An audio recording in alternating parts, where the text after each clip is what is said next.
रोगस्य भेषजम तस्य रोगस्य शांत्यार्थम तेन तेनैव होमयति। यानी कि आयुर्वेद के अंदर जिन द्रव्यों का, जिन गुणों का वर्णन किया गया है, जिसके लिए वर्णन किया गया है, यदि हम उन द्रव्यों का प्रयोग यज्ञ के लिए करते हैं तो उस तरह की बीमारियों का शमन उन द्रव्यों के द्वारा किया जा सकता है। यदि मैं इस बात को कहूं, इससे ज्यादा वर्णन है, इससे ज्यादा मतलब जैसे कि मधुर पदार्थों का सेवन वो मधुमेह वाले नहीं कर सकता, ये इससे भी आगे की बात है।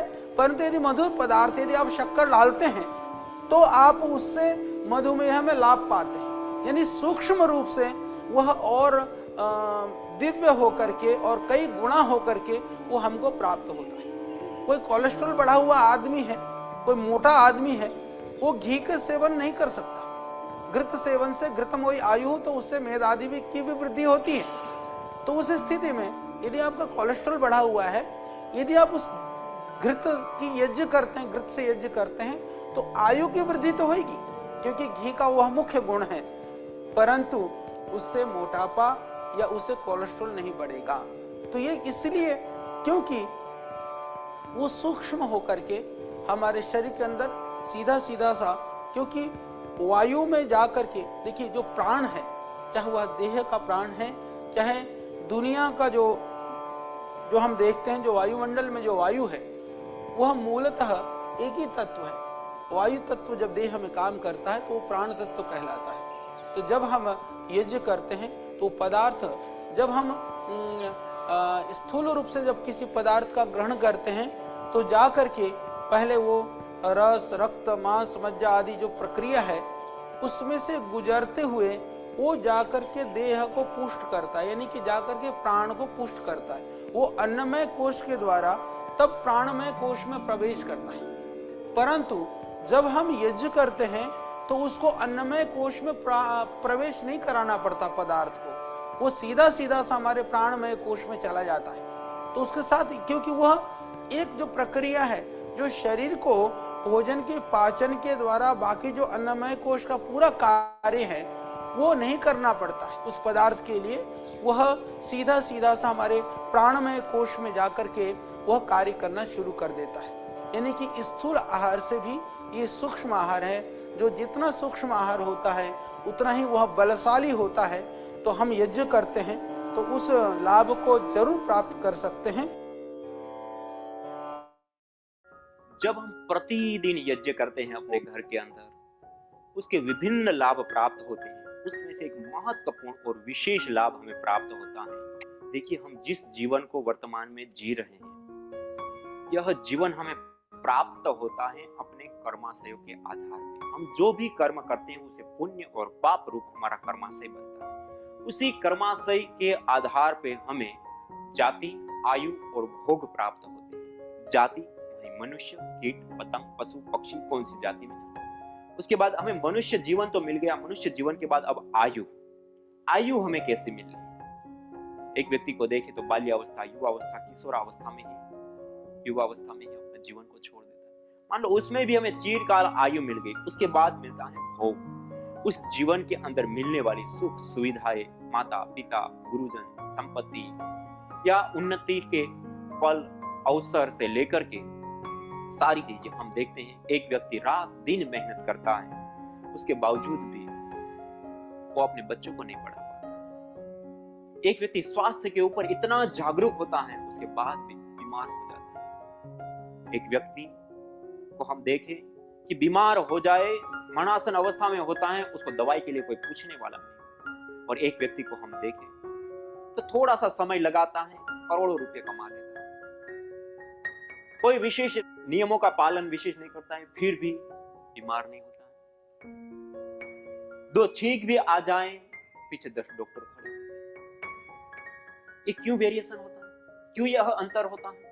क्योंकि हमारा पूर्व जन्म का किया हुआ कर्माशय हमारा साथ दे रहा है, और वह कर्माशय जितना पुण्यशाली होगा इतना ही सशक्त और मजबूत हमारा वर्तमान जीवन होगा। और उस पुण्य को प्राप्त करने का मनुष्य जीवन में सबसे बड़ा उपाय कोई है तो वह यज्ञ हवन अग्निहोत्र है, यज्ञ पुण्यों की कृषि है, यज्ञ पुण्यों को प्राप्त करने की फैक्ट्री। हम अपने घर के अंदर छोटा सा हवन कुंड लगाए और प्रतिदिन यज्ञ करें तो हम अपने जन्म जन्मांतरों को सुधार सकते हैं और अथाह पुण्यों को प्राप्त कर सकते हैं। आज प्रातःकाल के इस सत्र में आप सभी योगी साधक याज्ञिक भाई बहनों का हार्दिक स्वागत है। और पिछले कई दिनों से लगातार प्रातःकाल सायंकाल इस ज्ञान वर्षा में हम सब लोग विशेष लाभान्वित हो रहे हैं। जैसे वर्षा आती है उसके बाद कृषि लहलहाती है, ऐसे ही हमारा जीवन भी इस ज्ञान रूपी वर्षा से विशेष रूप से सौभाग्यशाली बन रहा है। और इसी क्रम में आज हम सब लोगों के बीच में हमारे आदरणीय पूज्य आचार्य श्री, जो कल भी हमारा मार्गदर्शन किए थे और आज भी हमारा मार्गदर्शन करेंगे। और आप सब लोगों ने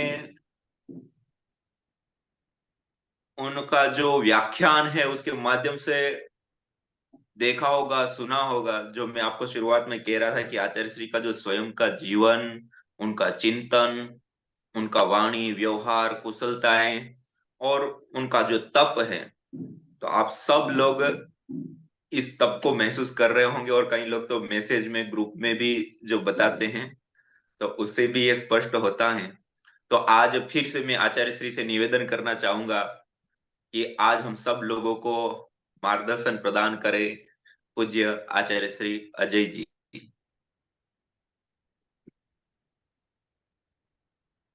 एक बार हम सभी लोग मिलकर के सीधे बैठ जाएंगे, नेत्रों को कोमलता से बंद कर लेवे, अपने प्रयोजन की कार्य की सिद्धि हेतु मन की एकाग्रता एवं ईश्वर की कृपा प्राप्त करने का प्रयत्न करें। महर्षि पतंजलि जी प्रेरित ध्यान की जो पद्धति, जिसमें हम स्थिरता पूर्वक बनाया हुआ आसन, सहज शिथिल सुखदायक शरीर की स्थिति बना लेवे, शरीर को तनाव खिंचाव रहित हल्का कर ले।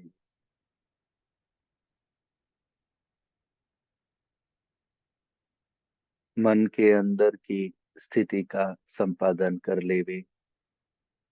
मन में चल रहे बाह्य विचारों को पूर्ण रूप से कुछ काल के लिए विराम दे देवे।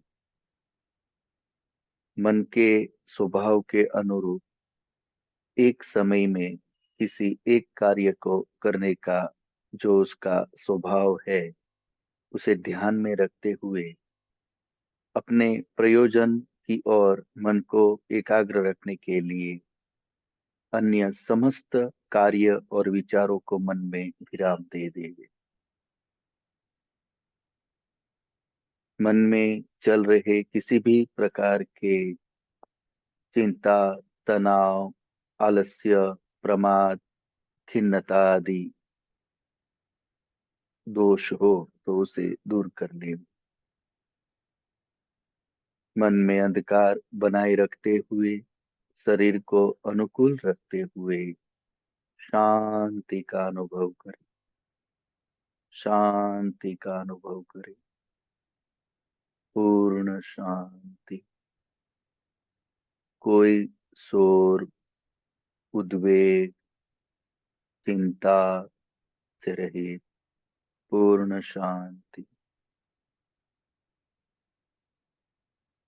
इस शांति में स्वयं की चेतना जागरूकता का अनुभव करें। इस शांति का अनुभव करने वाला जो है वही मैं हूँ। इस शरीर और मन को नियंत्रण में जो कर रहा है वही मैं हूँ। मैं चेतन स्वरूप हूँ। मैं ही अनुभव करता और इन कर्मों को करने हारा हूं।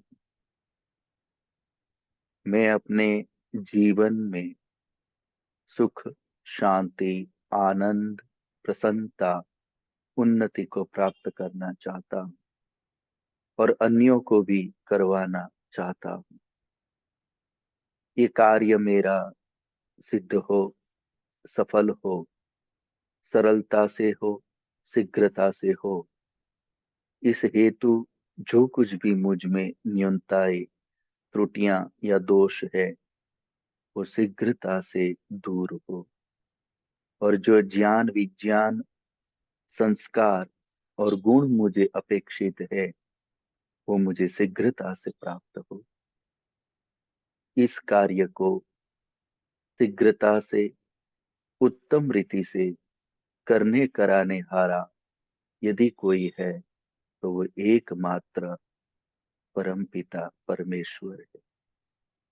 वही परमपिता परमेश्वर जिसकी महती अनुकंपा से मुझे सर्वश्रेष्ठ संसार की रचना के रूप में ये शरीर, ये जीवन, ये अवसर, ये गुरु आचार्य, ये संस्कृति, ये संस्कार मुझे प्राप्त हुए। उसी परमपिता परमात्मा की शरण में रहते हुए, प्रभु के इन समस्त उपकारों का स्मरण करते हुए, अत्यंत आर्द्रता के साथ, करुणा के साथ, श्रद्धा के साथ, विनम्रता पूर्वक प्रभु से प्रार्थना करे, हे परमपिता परमेश्वर, एकमात्र आप मेरे अपने हो। आपसे मेरा जो संबंध है वो नित्य संबंध है। हे ईश्वर, अनादिकाल से एकमात्र आप ही मेरा हित करते आए और अनंत काल तक आप ही मेरा हित कर रहे करेंगे।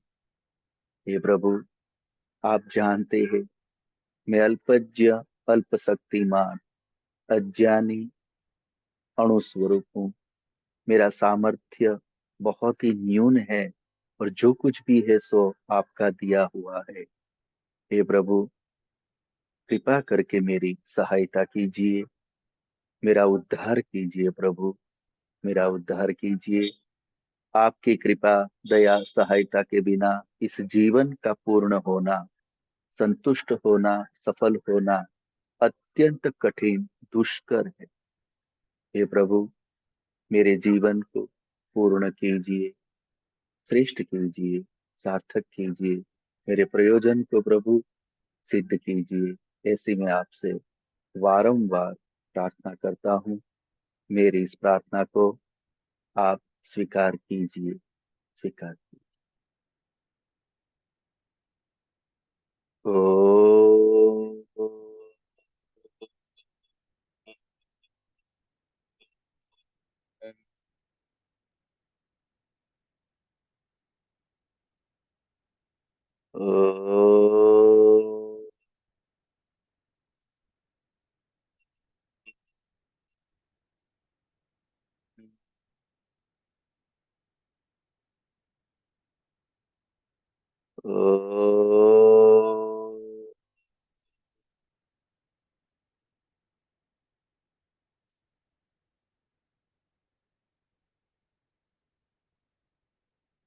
धीरे धीरे नेत्रों को खोल लीजिए।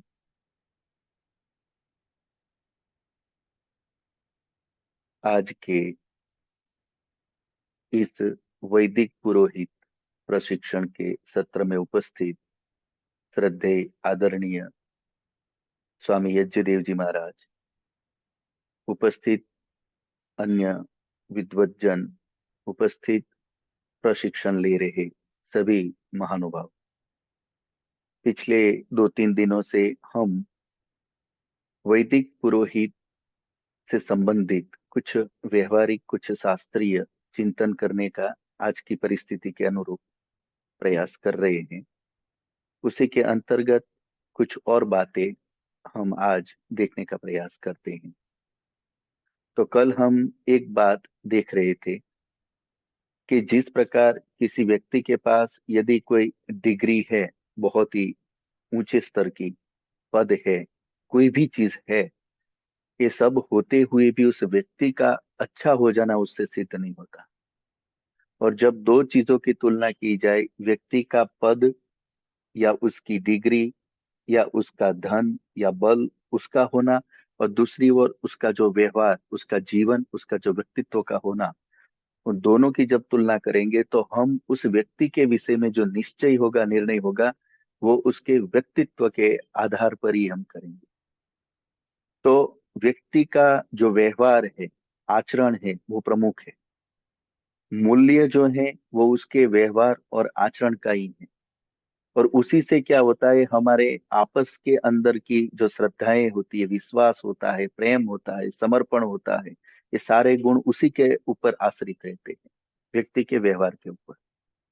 तो एक पुरोहिती का कार्य जब हम करेंगे, तो एक पुरोहित की जो स्वयं आगे रहने वाला है, जो आगे रह करके हमें के दुखों से बचाने वाला और सुखों को प्राप्त कराने वाला है, जो आगे रह करके ही हमें हर प्रकार का मार्गदर्शन करने वाला है, तो उस पुरोहित का जो व्यवहार है, वाणी है, उसका जो जीवन है, उसका स्तर बहुत अधिक अच्छे स्तर का, उच्च स्तर का, सभ्यता का होना अत्यंत आवश्यक है। सामान्य रूप से भी यदि हम एक मनुष्य का जीवन जी रहे हो, कोई भी साधारण सामान्य कार्य भी कर रहे हो, तो भी हमारा व्यवहार तो उत्तम होना ही चाहिए। परंतु जब हम इस विशेष कार्य से जुड़ेंगे, जब दूसरों को हम संस्कृत करेंगे, संस्कारित करेंगे, तो हमें स्वयं भी तो पहले, वो हमें भी तो देखेगा, हमें स्वयं भी तो पहले अपने आप को संस्कारित, गुणवान दिखाना होगा, रहना होगा। तो ये हमें देखना है कि मेरा अपना जीवन में अन्यों को तो कराने चल रहा हूँ, अन्यों को तो श्रेष्ठ बनाने की प्रेरणाएं, अच्छे से उपदेश आदि दे रहा हूँ, पर मुझे स्वयं भी तो कुछ करना है। मेरे स्वयं का जो जीवन है उसका भी तो कोई प्रभाव दिखना चाहिए, होना चाहिए। तो वो भी बहुत महत्वपूर्ण है।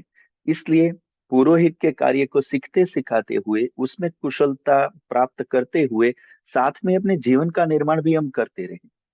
क्योंकि अब हमारा जो जीवन होगा वो व्यक्तिगत न रह करके अब वो सामाजिक जीवन हो जाएगा। अब अन्य लोगों के साथ हमारा जीवन जुड़ जाएगा, और ये धीरे धीरे उसका विस्तार आगे बढ़ता चला जाएगा।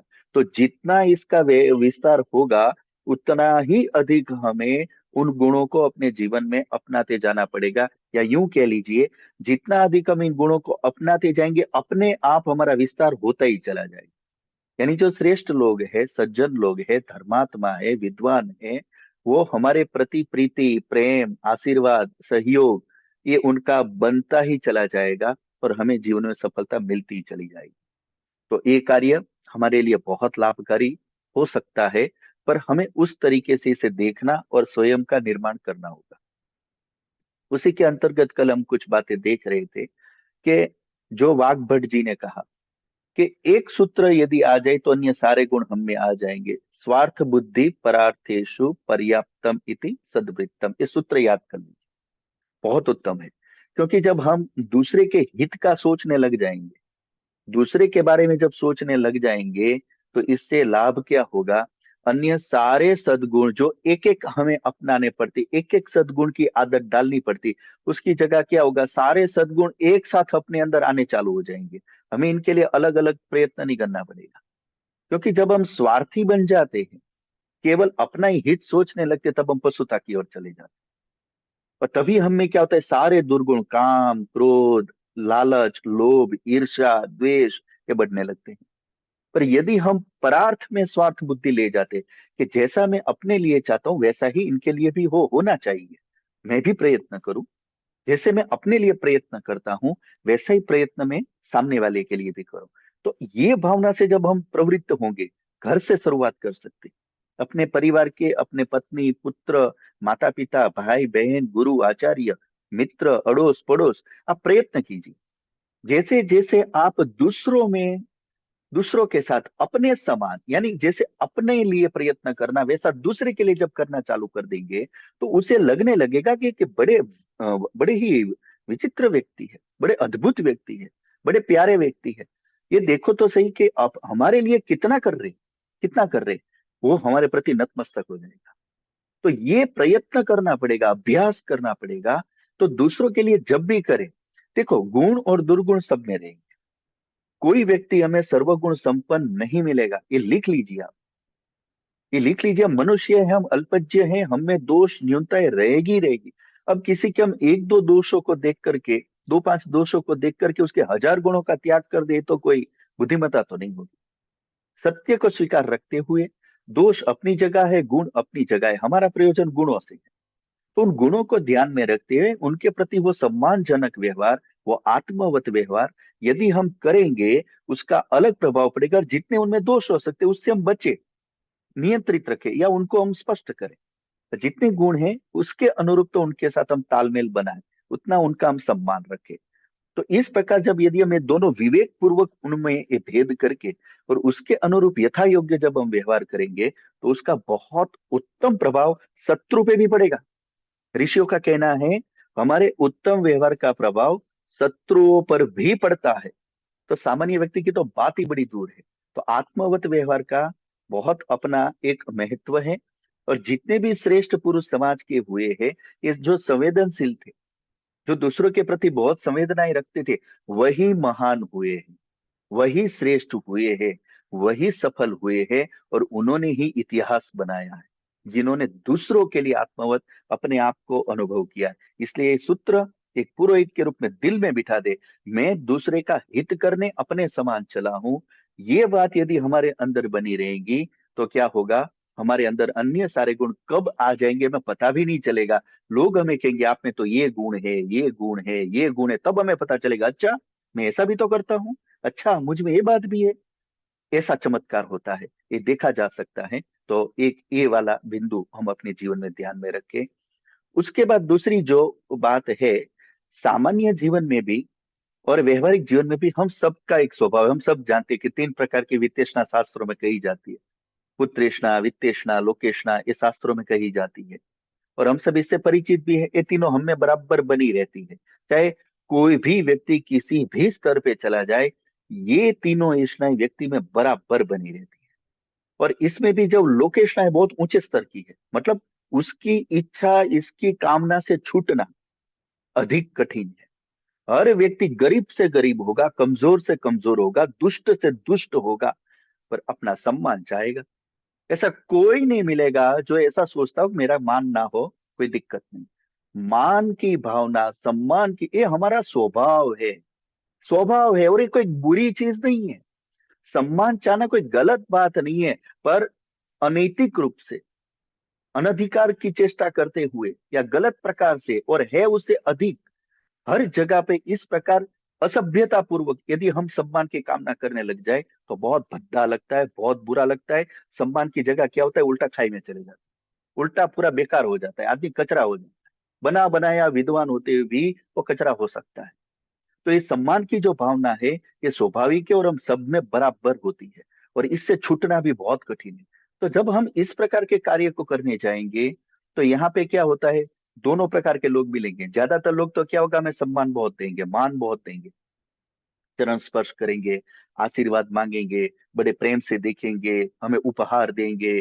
तो कई प्रकार से हमारा वो क्या करते हैं, एक मान बढ़ाते हैं।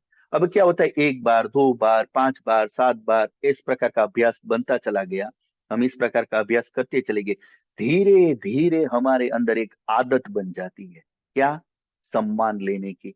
ये आदमी आया, इसने मेरे पैर छुए नहीं छुए, इसने मेरे को नमस्ते की नहीं की, इसने मुझे उपहार दिया नहीं दिया, अच्छा इसने पहले मुझे पूछा नहीं पूछा, अच्छा इसने मेरी ओर हंसा नहीं हंसा, नमस्ते पहले की नहीं की। मतलब ऐसी ऐसी चीजें, एक अभ्यास बन जाता है इन चीजों को लेने का, इन चीजों को भोगने का, लेने का और उसका सुख भोगने का एक हमारा अभ्यास बन जाता है। ये अभ्यास धीरे धीरे जब इतना दृढ़ हो जाता है, फिर अब क्या होता है, ये हमारी डिमांड बन जाता है। यानी अब सारे व्यवहार हमारा इसके आधार पर निर्णय होंगे। यदि मुझे सम्मान मिलेगा, मान मिलेगा, मेरे को पद मिलेगा, अधिकार मिलेगा, तो मैं करूंगा। या ये वो जो मुझे दे वो अच्छा, ना दे वो बुरा। ये सारी व्याख्याएं फिर बदल जाएगी। अब ये सारा विवेक पूर्वक नहीं हो रहा है। ये जो एक कामना, जो सम्मान का सुख भोगने की भावना थी, उसी के परिणाम स्वरूप पीछे दुर्गुण कई सारे आ गए। अहंकार भी इससे बढ़ गया मेरा, इससे मान सम्मान की ईर्ष्या भी बढ़ गई, इससे मेरा स्वार्थ भी बढ़ गया, मेरे अंदर अधिकार की भावना बढ़ गई। इन सारे दुर्गुणों के जगह, इसलिए एक आध्यात्मिक व्यक्ति के लिए एक व्यवहार कुशल व्यक्ति के लिए बहुत आवश्यक है। कहीं पर भी हम जब जाते हैं तो मान और सम्मान कभी लेने का अपनी ओर से प्रयत्न न करें। दूसरा दे रहा है उसका स्वागत करे, सम्मान करे, पर उसको दिमाग पे हावी ना होने दे। क्योंकि जितना अधिक सम्मान में सुख लेने लगेंगे, उसकी ओर हम आकर्षित होंगे, याद रखिए अहंकार उतना ही बढ़ेगा, हम अपना इतने नीचे चले जाएंगे। इसलिए शास्त्रों का सूत्र है कि सम्मान से ब्राह्मण यानी जो श्रेष्ठ कार्य को करने वाले हैं उनको बचना चाहिए, उनको दूर रहना चाहिए। तो ये चीज हम एक खास ध्यान रखें। एक पुरोहित के कार्य को करते हुए हम मान सम्मान के लिए नहीं चाह रहे, हमारा उद्देश्य स्पष्ट है। हम किसी व्यक्ति को यज्ञ सिखाना चाह रहे, संस्कारवान बनाना चाह रहे, हम समाज और राष्ट्र के एक मूल प्रवाह में, धारा में, संस्कृति में उसे लाना चाह रहे, जोड़ना चाह रहे। इस उद्देश्य से जा रहे, उसी पे केंद्रित रहे। इस मुख्य कार्य को करते हुए सम्मान मिल गया तो मिल गया, नहीं मिला तो कोई बात। इस प्रकार का जब हम उदार भाव लेकर चलेंगे तो हम में विनम्रता बनी रहेगी और उस विनम्रता का प्रभाव दूसरों पे बहुत उत्तम पड़ेगा। उनको ये लगेगा कि भाई हाँ, इनको बुलाना कठिन नहीं है। ना तो ये गाड़ी मांगते हैं, ना तो ये कोई सामने से चीजें मांगते हैं, ना इनको ऐसा है कि मुझे अच्छा सोफा दो, बिस्तर दो, अच्छी जगह दो, आसन दो। ऐसी इनकी कोई अपेक्षा, बड़े सरल है, बड़े सज्जन है, बड़े साधु आदमी।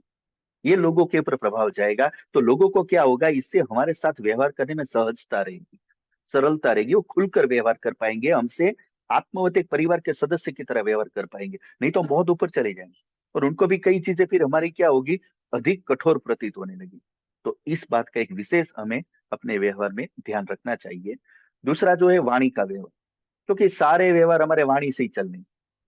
तो वाणी के व्यवहार में ये बात हमेशा हम स्पष्ट रखें, दो प्रकार की भाषाएं होती है। एक होती है निवेदनात्मक भाषा और दूसरी होती है आदेशात्मक। तो जहां भी हम किसी के साथ कोई व्यवहार करेंगे, कोई सूचनाएं लेंगे, देंगे, कुछ बताएंगे, उपदेश देंगे, तो वहां पर हम आदेशात्मक भाषा में ना बोले, हाँ जी आपको ऐसा करना चाहिए, देखो आप लोग ऐसा बिल्कुल नहीं करते हो, आपको ये नहीं आता है, आप देखिए जी वो आप उधर रख दीजिए, हाँ जी आप वो चीज ले आइए। तो ये जो आदेशात्मक भाषा है, ऐसा नहीं करना चाहिए। ये ठीक है, कहीं पे बहुत छोटे हैं उनको कहना भी होता है, कर सकते हैं। जो अपने नजदीकी व्यक्ति है, जिनसे हम बहुत घनिष्ठ है, वहां कुछ एज छूट छाट हो सकती है। पर जहां हम अपरिचित लोगों में, सामाजिक वातावरण में है, वहां पर निवेदनात्मक भाषाएं बोलनी चाहिए। देखिए जी हम इस प्रकार करेंगे तो अच्छा लगेगा, हमें इन कार्यों को मिल करके ऐसे करना चाहिए। हाँ जी आप इस चीज को यदि ले आएंगे तो अच्छा रहेगा। अच्छा आप ये मुझे दे सकते हैं, अच्छा आप ये मुझे कर कर सकते हैं मेरे लिए। तो ये जो निवेदनात्मक भाषा है, इसका प्रभाव अपने आप में बहुत उत्तम है। क्योंकि ये वाणी ही हमें आगे बढ़ाएगी और हमारा पुरोहित का सारा कार्य ये शरीर और वाणी से ही जुड़ा है। सबसे पहले लोगों को यही दो चीजें दिखेगी, मैं कितना अच्छा मंत्र जानता हूँ, संस्कार जानता हूँ, कितनी अच्छी मेरी विद्वत्ता है, वो दिखेगा नहीं किसी को। पहले तो उसको मेरा शरीर दिखेगा, आचरण दिखेगा, मेरे वाणी दिखेगी, बाद का बाद में दिखेगा। तो ये पहले हमें जोड़ेगा, उसी से क्या होगा सामने, इसलिए कहते हैं ना first impression is the last impression. तो वो पहली बार में जो हमारी इमेज बन गई वो बन गई। इसीलिए क्या होगा, शुरू में ही इन्हीं चीजों को देखा जाएगा, तो यही चीजें हमारी सबसे अच्छी होनी चाहिए। तो वाणी के व्यवहार के अंदर हम ये हमेशा इन बातों का ध्यान रखें। दूसरी बात, कई बार क्या होता है, हम नए नए अभी सीख रहे हैं, जान रहे हैं, हमारे अंदर भावनाएं भी होती है, कई नई बातें जानी भी होती है, हमारे मन में क्या होता है, ये बता दूं, ये बता दूं, वो बता दूं, इसको बता दूं, उसको बता दूं। हम अपने प्रवाह में, अपनी भावना में उमड़ रहे, अच्छा ये लोग बड़ा सुन रहे, आज तो बहुत ज्यादा लोग आ गए हैं, आज 20 25 50 आदमी मेरे को सुनने आ गए, चलो ये भी बता देता हूँ, वो सुना था वो बता। मतलब हम इतना प्रवय में इतना बोलते हैं, बोलते हैं, बोलते हैं, फिर आदमी क्या होता है, सामने वाला पक गया, हमें पता भी नहीं चलता। एक बार हमने उसको अच्छे से, जैसे कोई सब्जी है छौंक लगाते हैं, तो एक सीमा तक तेल गर्म हुआ और यदि हमने छौंक डाला तो वो तो संस्कार क्या करेगा, फायदा करेगा। पर तेल को ज्यादा गर्म करके छौंक डालो तो क्या होगा, बना बनाया छौंक भी क्या होगा, उसमें जल जाएगा, जल जाएगा। तो ऐसे ही जिस आदमी को हमने उसकी कैपेसिटी के हिसाब से एक लेवल तक हम उसको ले आए, अब उसके बाद यदि हम खींचने जाएंगे मौका देखकर, या उसको अपनी सभ्यता के कारण बैठा हुआ है, सुन रहा है, हमें मनते बड़ा रुचि ले रहा है, नहीं, रुचि ले रहा है तो स्वयं बताएगा। पर हम ये ना मान करके चले कि हाँ ये ठीक है, मेरा काम ठीक चल रहा है, तो बोर ना कर दे किसी को, किसी को तंग ना कर दे हम। नहीं तो क्या होगा, दूसरी बार वो हमसे दूर भागेंगे। खासकर जो छोटे बच्चे होते हैं, महिलाएं होती है, ये सब फिर क्या करते हैं, ये पंडित जी बहुत लंबा लंबा लंबा, वो दूर भागेंगे। तो ये सोच समझ करके काम करें, बोलने का प्रवाह को नियंत्रित रखें, ज्यादा ना बोले, देखिए उनकी रुचि है, कहाँ अटक रहे हैं, क्या पूछ रहे हैं, उनको ज्यादा पूछने दें। हम क्या करते हैं, वो पूछते नहीं तो भी बताते थे, हाँ जी ये दिनचर्या करनी चाहिए, आपको ये करना चाहिए, आपको ऐसे करना चाहिए, बताते ही रहते, बताते ही रहते, बताते ही रहते। अरे पर उसे सुनना है कि नहीं सुनना है, वो तैयार है कि नहीं है, उसको अच्छा लग रहा है कि नहीं लग रहा है, हम ये भावना में देख ही नहीं पाते। अपनी भावनाओं को हमें प्रधानता नहीं देनी है, दूसरा किस भावना से प्रवृत्त है, कितनी उसकी शक्ति है, सामर्थ्य है, उसका विवेक रखेंगे, बोलने में ही नियंत्रण रखेंगे। कई बार यज्ञादि पूरा हो गया, प्रवचन पूरा हो गया, सामान्य बातचीत चल रही है, अब बेचारे व्यक्ति ने एक प्रश्न पूछ दिया, अब प्रश्न का जवाब हाँ या ना में हो सकता था, या थोड़ा बहुत उससे थोड़ा एक आध दो वाक्य स्पष्ट कर सकते थे, या कोई एक प्रमाण देना था। अब उसको हम 20 मिनट एक प्रश्न पे बताए, अब उसको 5 प्रश्न पूछने थे, वो ये समझ जाएगा इन्होंने एक एक प्रश्न में 20 मिनट ले ली, 5 पूछूंगा मेरे 2 घंटे बर्बाद हो जाएंगे, वो बाकी 5 पूछना चाहता था वो नहीं पूछेगा। तो ये ध्यान रखना है, बुद्धिमान हो सकते हैं, पंडित हो सकते, विद्वान हो सकते, पर इसका उपयोग हमें परिस्थिति के अनुसार करना है, न कि बहुत ज्यादा प्रदर्शन में। ये चीजें बहुत हानि करती है। तो ये हमारे एक अंदर हमें व्यवहार में ध्यान रखना चाहिए। दूसरी चीज ये भी ध्यान देने की है कि इस कार्य को जो पुरोहित का कर रहा है, उस व्यक्ति को इन साथ में करते हुए हमारे व्यवहार के अंदर हमें धैर्य को भी बनाए रखना चाहिए। ये धैर्य बहुत जरूरी है। प्राय करके ऐसा देखने में आता है कि व्यक्ति छोटी मोटी अव्यवस्था हो जाए, कोई व्यवधान हो जाए, कोई बाधा हो जाए तो हम बौखला जाते हैं। यानी हमें एकदम बेचैनी सी आ जाती है, बौखलाहट सा आ जाते हैं, हमारी वाणी का स्वर बदल जाता है, टोन बदल जाता है, हमारा स्वरूप बदल जाता है। ऐसा नहीं होना चाहिए। यानी उस आदमी ने जब हमसे पहली बार बात की तो बड़ी विनम्रता से की, बड़ी प्रेम से की, बड़ी निवेदनात्मक भाषा में की, तो उसको क्या लगे, ये आदमी तो बड़े अच्छे हैं। अब थोड़ी सी कोई गलती हो गई उससे, थोड़ा सा कोई दोष हो गया, कुछ आगे पीछे हो गया, और हमें गुस्सा आ गया। हाँ जी आपको मैंने बताया था, अभी तक लाया नहीं है, आपको तय कर देना था, अभी क्या मैं करूंगा, ये आपको करना चाहिए, मुझे करना चाहिए। तो एकदम गुस्सा आ गया, आपने लेट करवा दिया, 2 घंटे लेट हो गए हम, आपके कारण हमारा काम बिगड़ रहा है। तो ये जो टोन हमारा बदल जाता है। और अब हम क्या होता है, कई बार फिर निवेदनात्मक भाषा में से आदेशात्मक भाषा में कब चले गए पता ही नहीं चलता। व्यक्ति का मूल स्वभाव होता है ना, वो बाहर आ जाता है। यानी सरू का जो होता है वो तो नियंत्रित होकर करने का प्रयास कर रहा है, पर जैसे ही समय जाता है ना, व्यक्ति का अंदर का बाहर आ जाता है, पकड़ में आ जाता है कि ठीक ये है वास्तव में। तो ये ध्यान रखना है, अंदर का मूल स्वभाव है उसको हमें नियंत्रित करना है।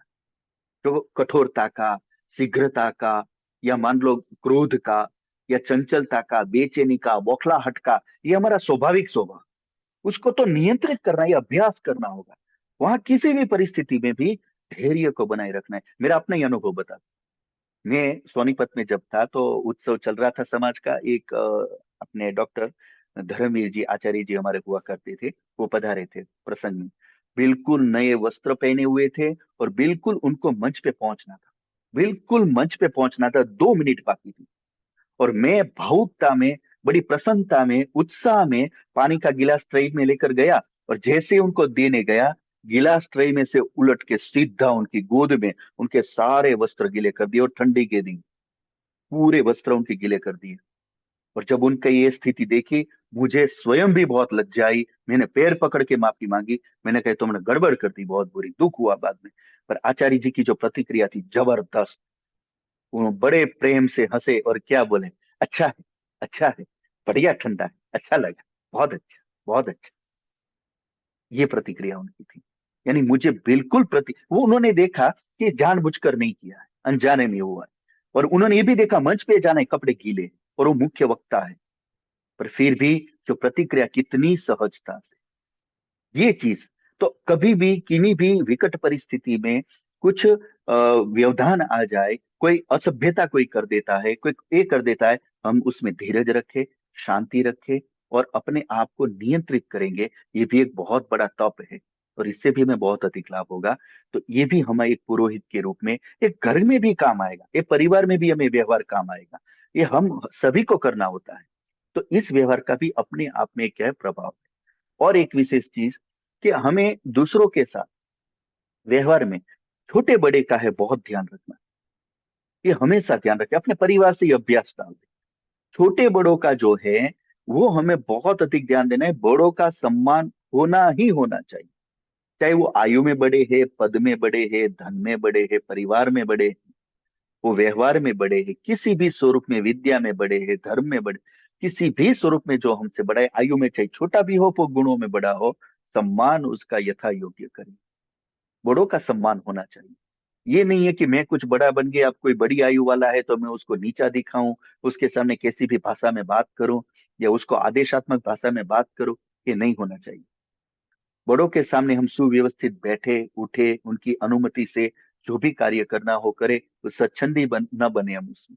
तो जितना अधिक हमें बड़ों का मान सम्मान रखेंगे, उतना ही हमारा क्या होगा, हमें देखकर दूसरों पे प्रभाव अच्छा पड़ेगा कि देखो ये बड़ों के साथ कितनी विनम्रता से, कितनी सहजता से, कितनी धैर्य से व्यवहार कर रहे। तो इसका अपने आप में एक प्रभाव पड़ेगा।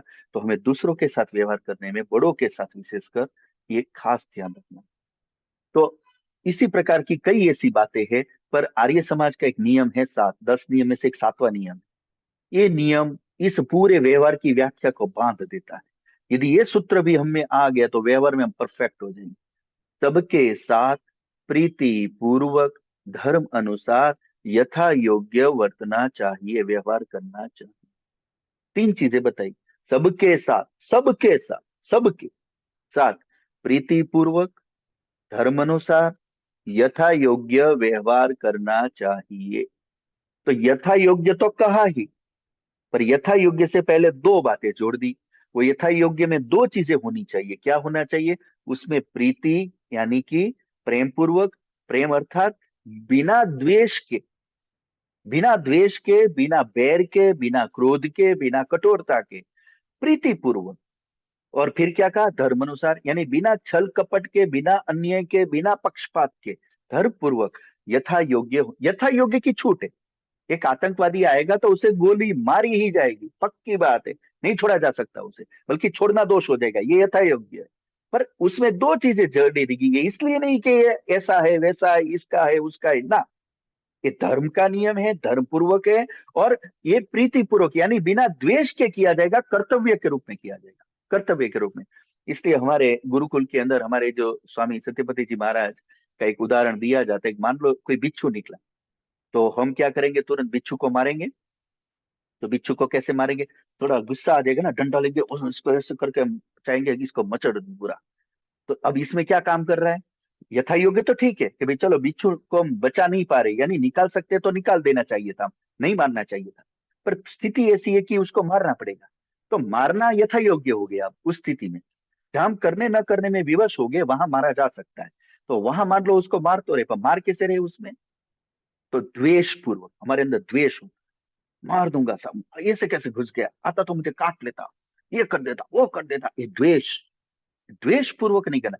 वो बिच्छू मारा जाएगा तो भी, जैसे एक जज किसी को फांसी की सजा सुनाता है, तो कैसे सुनाता है? वो सारी स्थिति को देखता है और निष्कर्ष निकालता है, हाँ जी आपको फांसी की सजा मिलेगी, बिल्कुल ऐसे, ठीक है ऐसे। तो द्वेष नहीं आना चाहिए। तो ये एक व्यवहार का नियम है। तो जो भी जिसके साथ हम व्यवहार करेंगे, वहां परिस्थिति के अनुरूप यथा योग्य करे, पर किसी से बैर ना करे। याद रखिएगा, यदि हमारी बैर करने की आदत होगी किसी से, और यदि हम किसी से द्वेष पूर्वक व्यवहार करने लग गए और द्वेष पूर्वक यथा योग्य करने जाएंगे, तो वो भी यथा योग्य नहीं रहेगा, वो अयथा योग्य हो जाएगा। क्योंकि द्वेष अब पक्षपात करवाएगा, वो कुछ अधिक न्यून करवाएगा, दोष करवाएगा। तो द्वेष ना आने। और दूसरा, अधर्म भी ना हो, शास्त्रोक्त भी हो, मतलब यथोचित हो, वो उसमें कोई कपट पूर्वक ना हो, उसकी हानि करने के लिए ना हो, उसको दंड भी उसके हित को ध्यान में रखते ही दिया जाता। तो ये सारी चीजें हमें अपने व्यवहार में यदि आ गई, प्रीतिपूर्वक, धर्म अनुसार, यथा योग्य करेंगे, तो हमारा व्यवहार बहुत उत्तम होगा। तो ये कुछ व्यवहार से संबंधित, समय की हमारी सीमा है, कुछ और बात भी करना चाह रहा हूं। तो ये हम थोड़ा कुछ बातों का व्यवहार में ध्यान रख सकते हैं। उसके बाद जो मुख्य चीज हम हमारी जो है, पुरोहित का हमारा कार्य है, वो सीधा जुड़ा हुआ है संस्कार।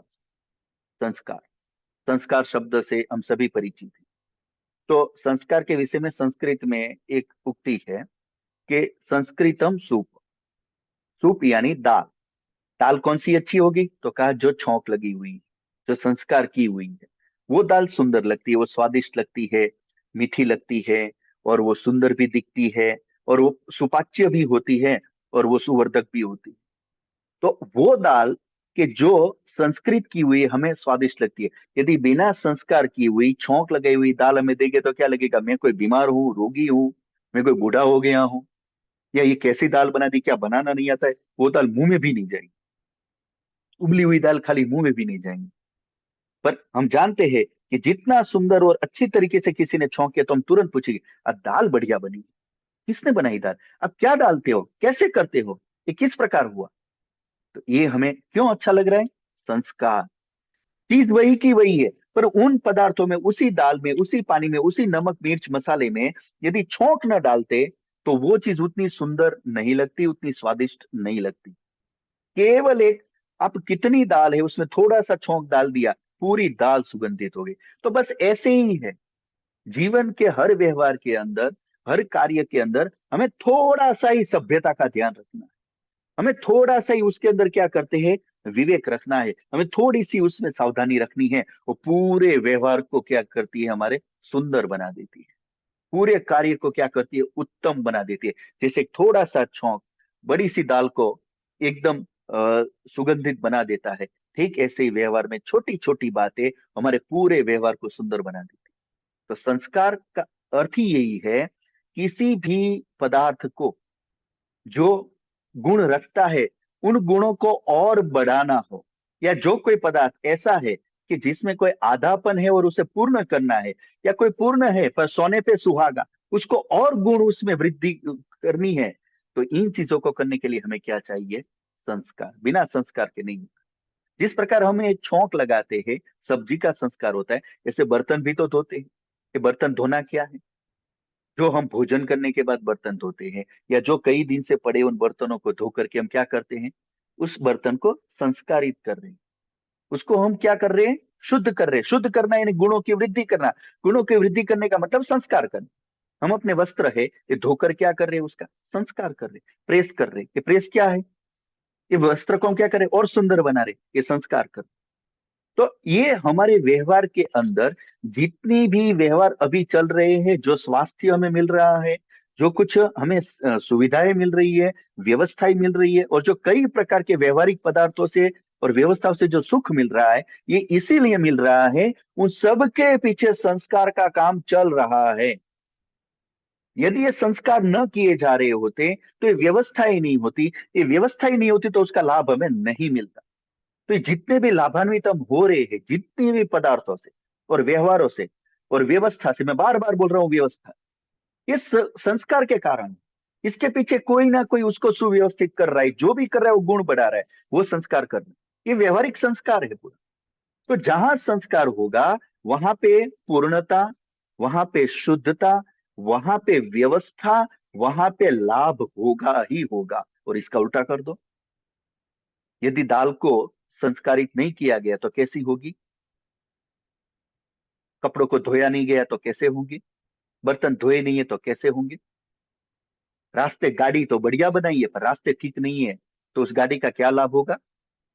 हर जगह, घर में झाड़ू नहीं मारा है, घर की करोड़ रुपए का, 10 करोड़ का आपका घर है, आपके घर में झाड़ू नहीं लग रहा है, पोछा नहीं लग रहा है, झाले नहीं गिर रहे, घर कैसा होगा।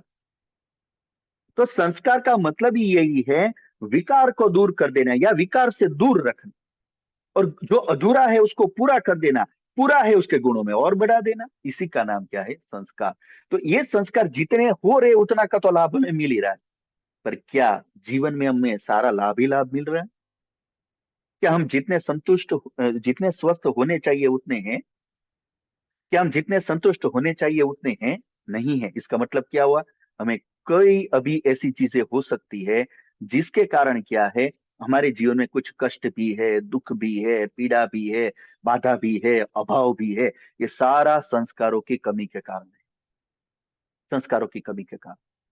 और ये जो संस्कार होता है वो हमारे जीवन के अंदर दो प्रकार से किया जाता है। दो प्रकार का संस्कार हमें कर, एक होता है वस्तुओं का संस्कार और एक होता है स्वभाव का संस्कार।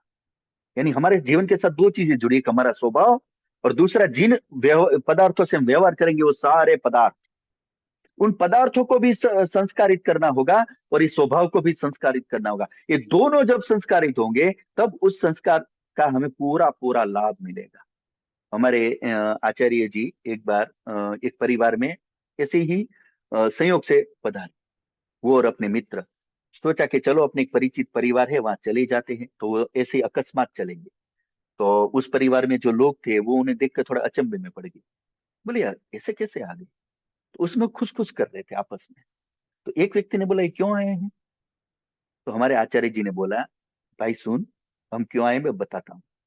उन्होंने कहा कि तेरे पूछने का मतलब ये है कि हम तेरे वहां धंधा करने तो नहीं आए, तो तेरे को पता है, तुझे पता है धंधा तो तू कर रहा है भाई, तो तुझे ये तो पता है कि मैं तेरे वहां धंधा करने, कपड़ा बेचने, बर्तन बेचने तो नहीं आया, मैं इन चीजों को करने तो नहीं आया, पर फिर भी आया तो हूं, तो अब मैं कुछ तो करने आया हूं। तो उन्होंने कहा देख, ठीक है तेरे को कपड़े की जरूरत नहीं है, बर्तन की जरूरत नहीं है, तेरे को गाड़ी की जरूरत नहीं है, बंगले की जरूरत नहीं है, नो मेरी जरूरत और कोई जरूरत नहीं है, पर क्या तेरे घर में कोई बीमार रहता है? खाने पीने की आदतें बिगड़ी हुई है? क्या तुम्हारे घर में कोई किसी छोटे बड़ों का अपमान होता है? क्या तुम्हारे मन के अंदर चंचलता, बेचैनी, राग, द्वेष, क्रोध, कामना, ईर्ष्या रहती है? क्या बोलेंगे वो? हाँ बोलेंगे या ना? क्या बोलेंगे? हाँ ही बोलना पड़ेगा। उन्होंने कहा मैं इसलिए आया, मैं इसलिए आया। अर्थात तुम्हारे घर में मैं इसलिए आया, ये जो चीजें तुम्हारे घर में हैं, तुमने कई चीजें तो ठीक कर ली है, पर ये चीजें ठीक है क्या?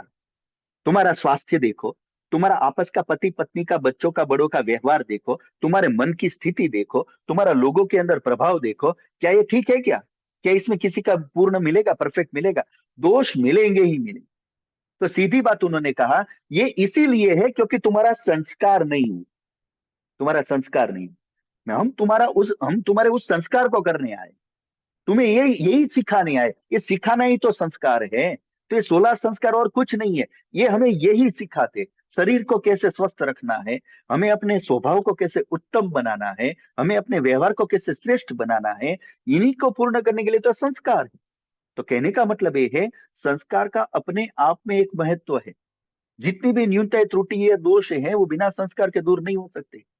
इसलिए व्यवहार के अंदर आप देखो, कई लोग आपके साथ कोई भोजन करने बैठा है, अब वो व्यक्ति आपसे पहले खाना चालू कर दे, आपकी थाली अभी आई नहीं, आपको कैसा लगेगा? कोई पानी का गिलास लेके आया, आपने उसको पूछा नहीं, सीधा पीना चालू कर देंगे, कैसा लगेगा? आपके सामने कोई बच्चा आया पर नमस्ते करता नहीं, करता है तो यूं करके करता है, कैसा लगेगा? हम तुरंत कहेंगे ना मूर्ख आदमी है, इसको इतना भी नहीं आता, इसको इतना भी नहीं सिखाया। अच्छा तो नहीं लगेगा, अच्छा तो नहीं लगेगा। पर यदि पैर छू लेता है, यदि वो हमसे पूछ लेता है, हम लेंगे नहीं, उसे भी पता है, पर पूछ लेता है, एक व्यक्ति का सम्मान हो जाता है।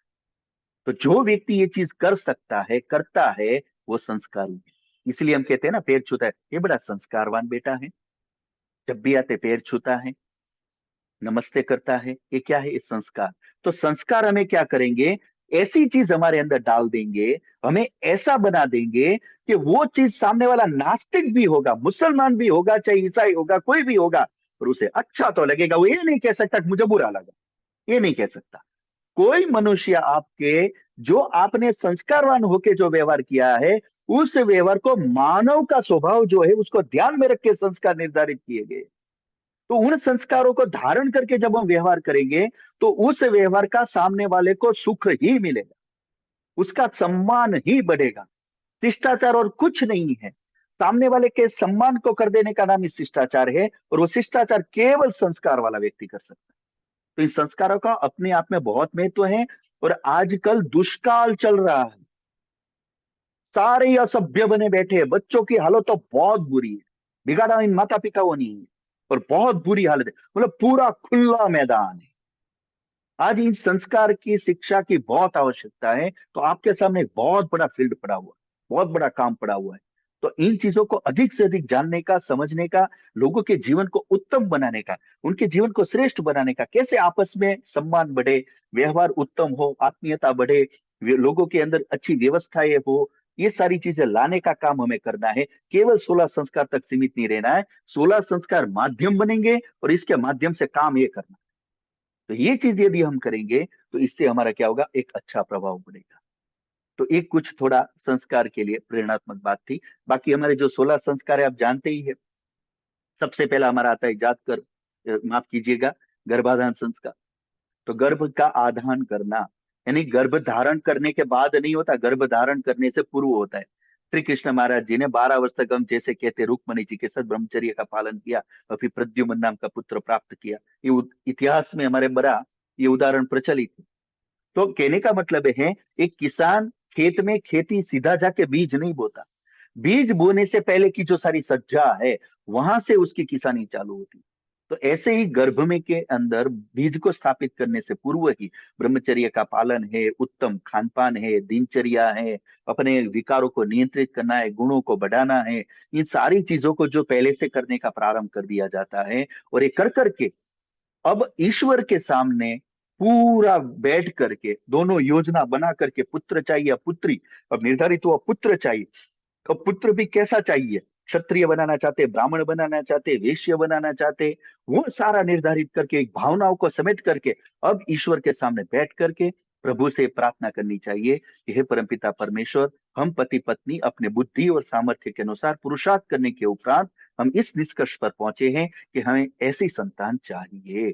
आपकी परम कृपा से वो संतान हमारे इस घर के अंदर, हमारी गोद में और इस संसार में ये हमारे वहां पधारे, ये हम आपसे प्रार्थना करते हैं।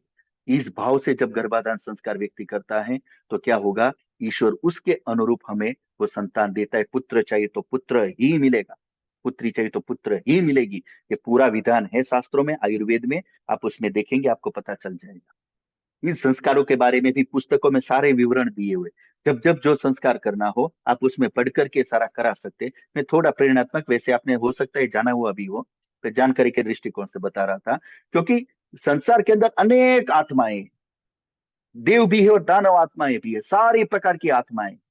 यदि हम बिना एक्सीडेंटल संतान ले आएंगे, वो संतान निकृष्ट होगी, स्वभाव भी उसका बहुत ही खराब होगा, वो स्वास्थ्य भी उसका ठीक नहीं रहेगा, पूरा बीमार ही बीमार 8-10 साल चलेगा, और स्वभाव में भी इतना चिड़चिड़िया होगा कि समझाना भी कठिन। एक्सीडेंटल संतान है, इसलिए ऐसा ना हो, इसलिए समझदारी पूर्वक तैयारी करके जो बुलाना है उसको जात कर्म संस्कार के, माफ कीजिएगा, हम गर्भाधान संस्कार कहेंगे। और गर्भाधान हो जाने के बाद, गर्भ स्थिर हो जाने के बाद, अब उसके वर्धन के लिए, उसकी सुरक्षा के लिए, उसकी पुष्टि के लिए जो संस्कार किया जाएगा उसे हम पुंसवन संस्कार कह देते। पहले पहले भी कहा था, एक भ्रांति जो है कि पुत्र को प्राप्त करने के लिए पुत्र तो कहाँ से, वो तो अपने गुण कर्म स्वभाव के अनुसार या अपने कर्मों के अनुसार, उसको तो पहले ही जाति मिल चुकी है, वो शरीर मिल चुका है, जो पुत्र हो गया या पुत्री, अब उसमें कोई परिवर्तन नहीं हो सकता। इस समाज में बहुत बड़ा भ्रम फैला हुआ है कि 3-4 महीने बाद किसी डॉक्टर की या इधर उधर की कोई दवाई ले आते हैं, किसी बुआ के पास जाते हैं, वो ये सब ले आते और फिर ये बताते हैं कि देखो ये पुत्र प्राप्ति की दवाई ली और पुत्र हुआ। भ्रांति है। संतान जो बनना है वो पहले ही शरीर अलॉट हो चुका है उसका, अब उसमें कोई परिवर्तन नहीं कर सकता। तो ये बात उल्टा बिगड़ सकता है, विकृत हो सकता है, पर सुधार नहीं। तो ये हमें ध्यान देना है, पुंसवन संस्कार उस गर्भ की रक्षा के लिए है, गर्भ के अंदर जो है उसको बदलने के लिए नहीं, कोई अंदर उसका शरीर बदलने के लिए नहीं, उसकी वृद्धि के लिए। तो ये पुंसवन हो जाएगा, उसके बाद सीमंत तो नहीं है 6ठे-7वें महीने में। तो अब उस समय बालक की बुद्धि का विकास होने लगता है, गर्भ भारी हो जाने से गिर जाने के चांसेस रहते हैं, तो ये गर्भ गिर ना जाए,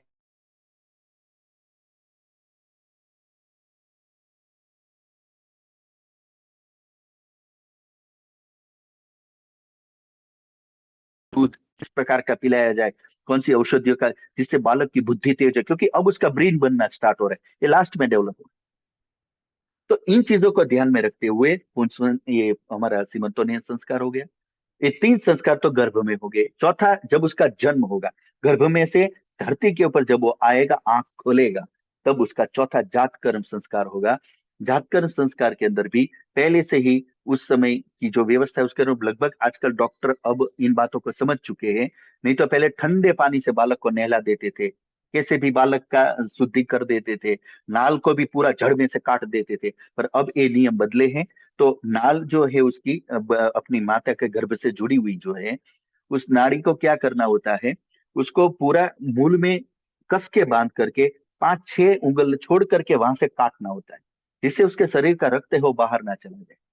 और बाद में शुद्ध यज्ञ वाले वातावरण में बालक को ला करके पिता द्वारा जो कुछ कर्म करने हैं उसको दिया, सोने की चांदी की कोई सूली सा लेकर के उससे शहद और जो अपना घृत है वो मिला करके, दोनों की समान मात्रा ना हो, एक एक जितना घी है तो शहद उसका आधा, या शहद है घृत उसका आधा, असमान मात्रा में मिला करके उससे ओम लिखना उसकी जीवा पर, ताकि उसकी सभी इंद्रियां सतेज हो जाए।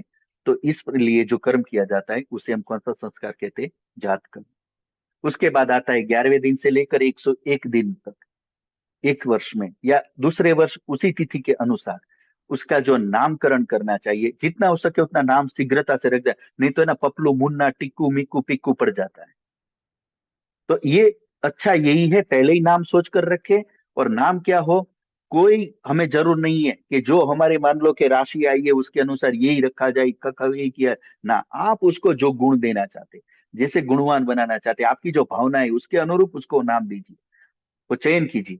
और किसी पता ना हो तो वैदिक नाम चुनिए, और वो नाम उसको दे करके वो संसार में घोषित कर देना चाहिए, आज से हमने अपने संतान को इस नाम को रखा है। और आप स्वयं उसको उस नाम से, आप नाम तो रख देते हैं, और जब नाम ढूंढने जाते हैं तो सब जगह अच्छा सा ढूंढ करके लाते हैं, और जब देने जाते हैं तो क्या करते हैं, दे भी देते हैं, पर फिर आप स्वयं ही मुन्ना मुन्ना पिंटू पिंटू करके बुलाने लगते, फिर दुनिया भी वही नाम से बुला, तो फिर इतना अच्छा नाम ढूंढा क्यों?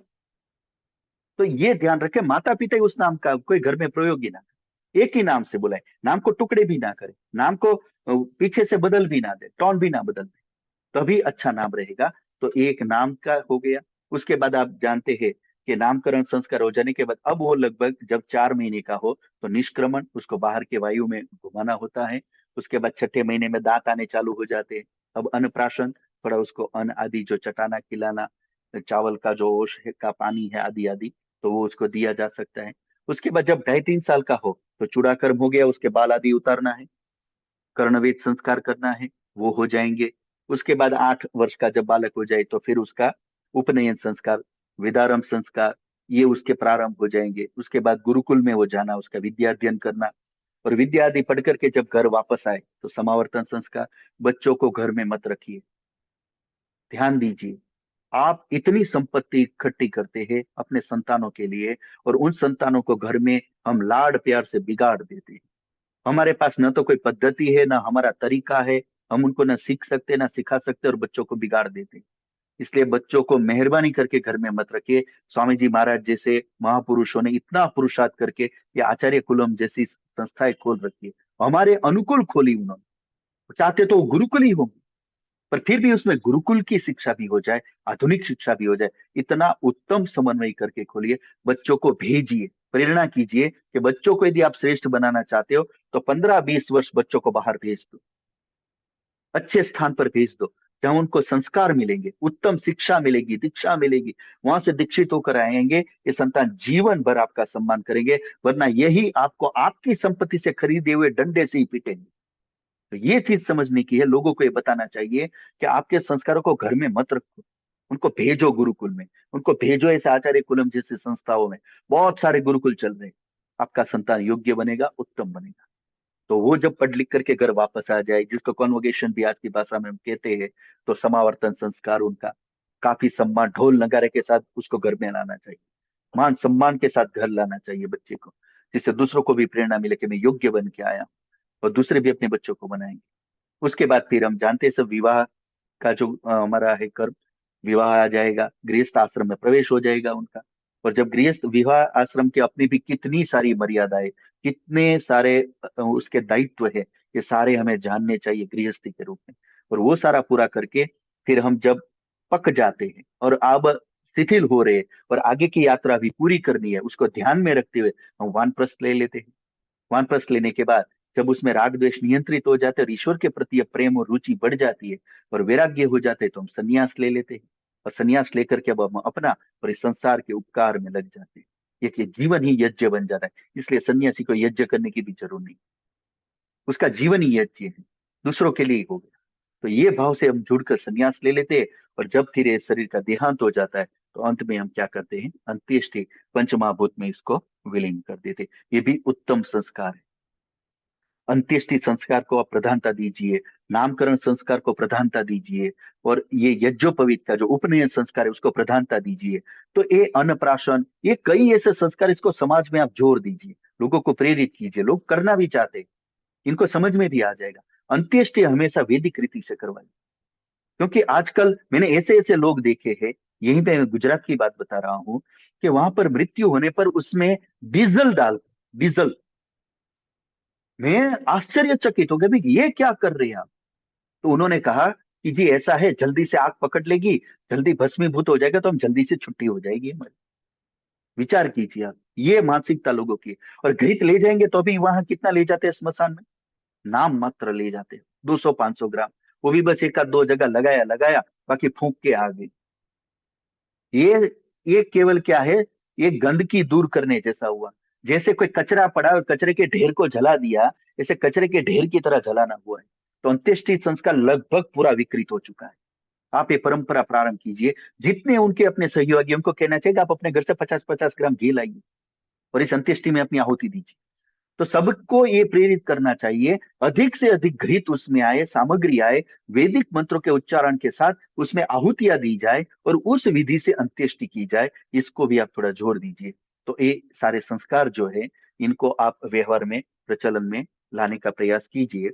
एक आध मंत्र है थोड़ा प्रेरणा के लिए, मैं आपके सामने रखना चाहता हूँ कि इन मंत्रों में कितनी उत्तम भावनाएं हैं, और इन भावनाओं के अनुसार जब हम संस्कार करते हैं तो उसका जो प्रभाव, उसका जो परिणाम क्या है, प्रयोजन क्या है, वो हमें समझ में आता है। क्योंकि मनुष्य है वो भावनाओं का पुतला है, हम भावनाओं से चलते हैं, और शब्दों से और व्यवहार से भावनाएं बनती है, और भावना से क्या होता है, हमारी बुद्धि और हमारा व्यवहार बनता है। तो ये चीजें हमारे लिए कैसे सहयोगी होती है, कैसे इसके पीछे विज्ञान है, व्यवहार का क्या इसके अंदर सार्थकता है, ये सारी चीजें हमें जानने को मिलती है। तो ऐसा ही एक उपनयन संस्कार के अंदर एक मंत्र है, ओम मम व्रते ते हृदयम दधामि, मम चित्तम अनुचित्तम ते अस्तु, मम वाचमेकम मना जुषस्व बृहस्पतिष्ट्वा नियुनक्तु मह्यम। तो ये एक यज्ञोपवीत उपनयन का जो हमारा संस्कार है, उसके अंदर एक मंत्र आता है। उसकी उसका अर्थ क्या है, ये हम थोड़ा समझने का प्रयास करते हैं। वैसे समय अभी हमारा कम हो रहा है, पर एक मंत्र का थोड़ा सा भाव आपके सामने रखना चाहूंगा। तो इस मंत्र के अंदर आचार्य है वो एक प्रतिज्ञा कर रहे हैं।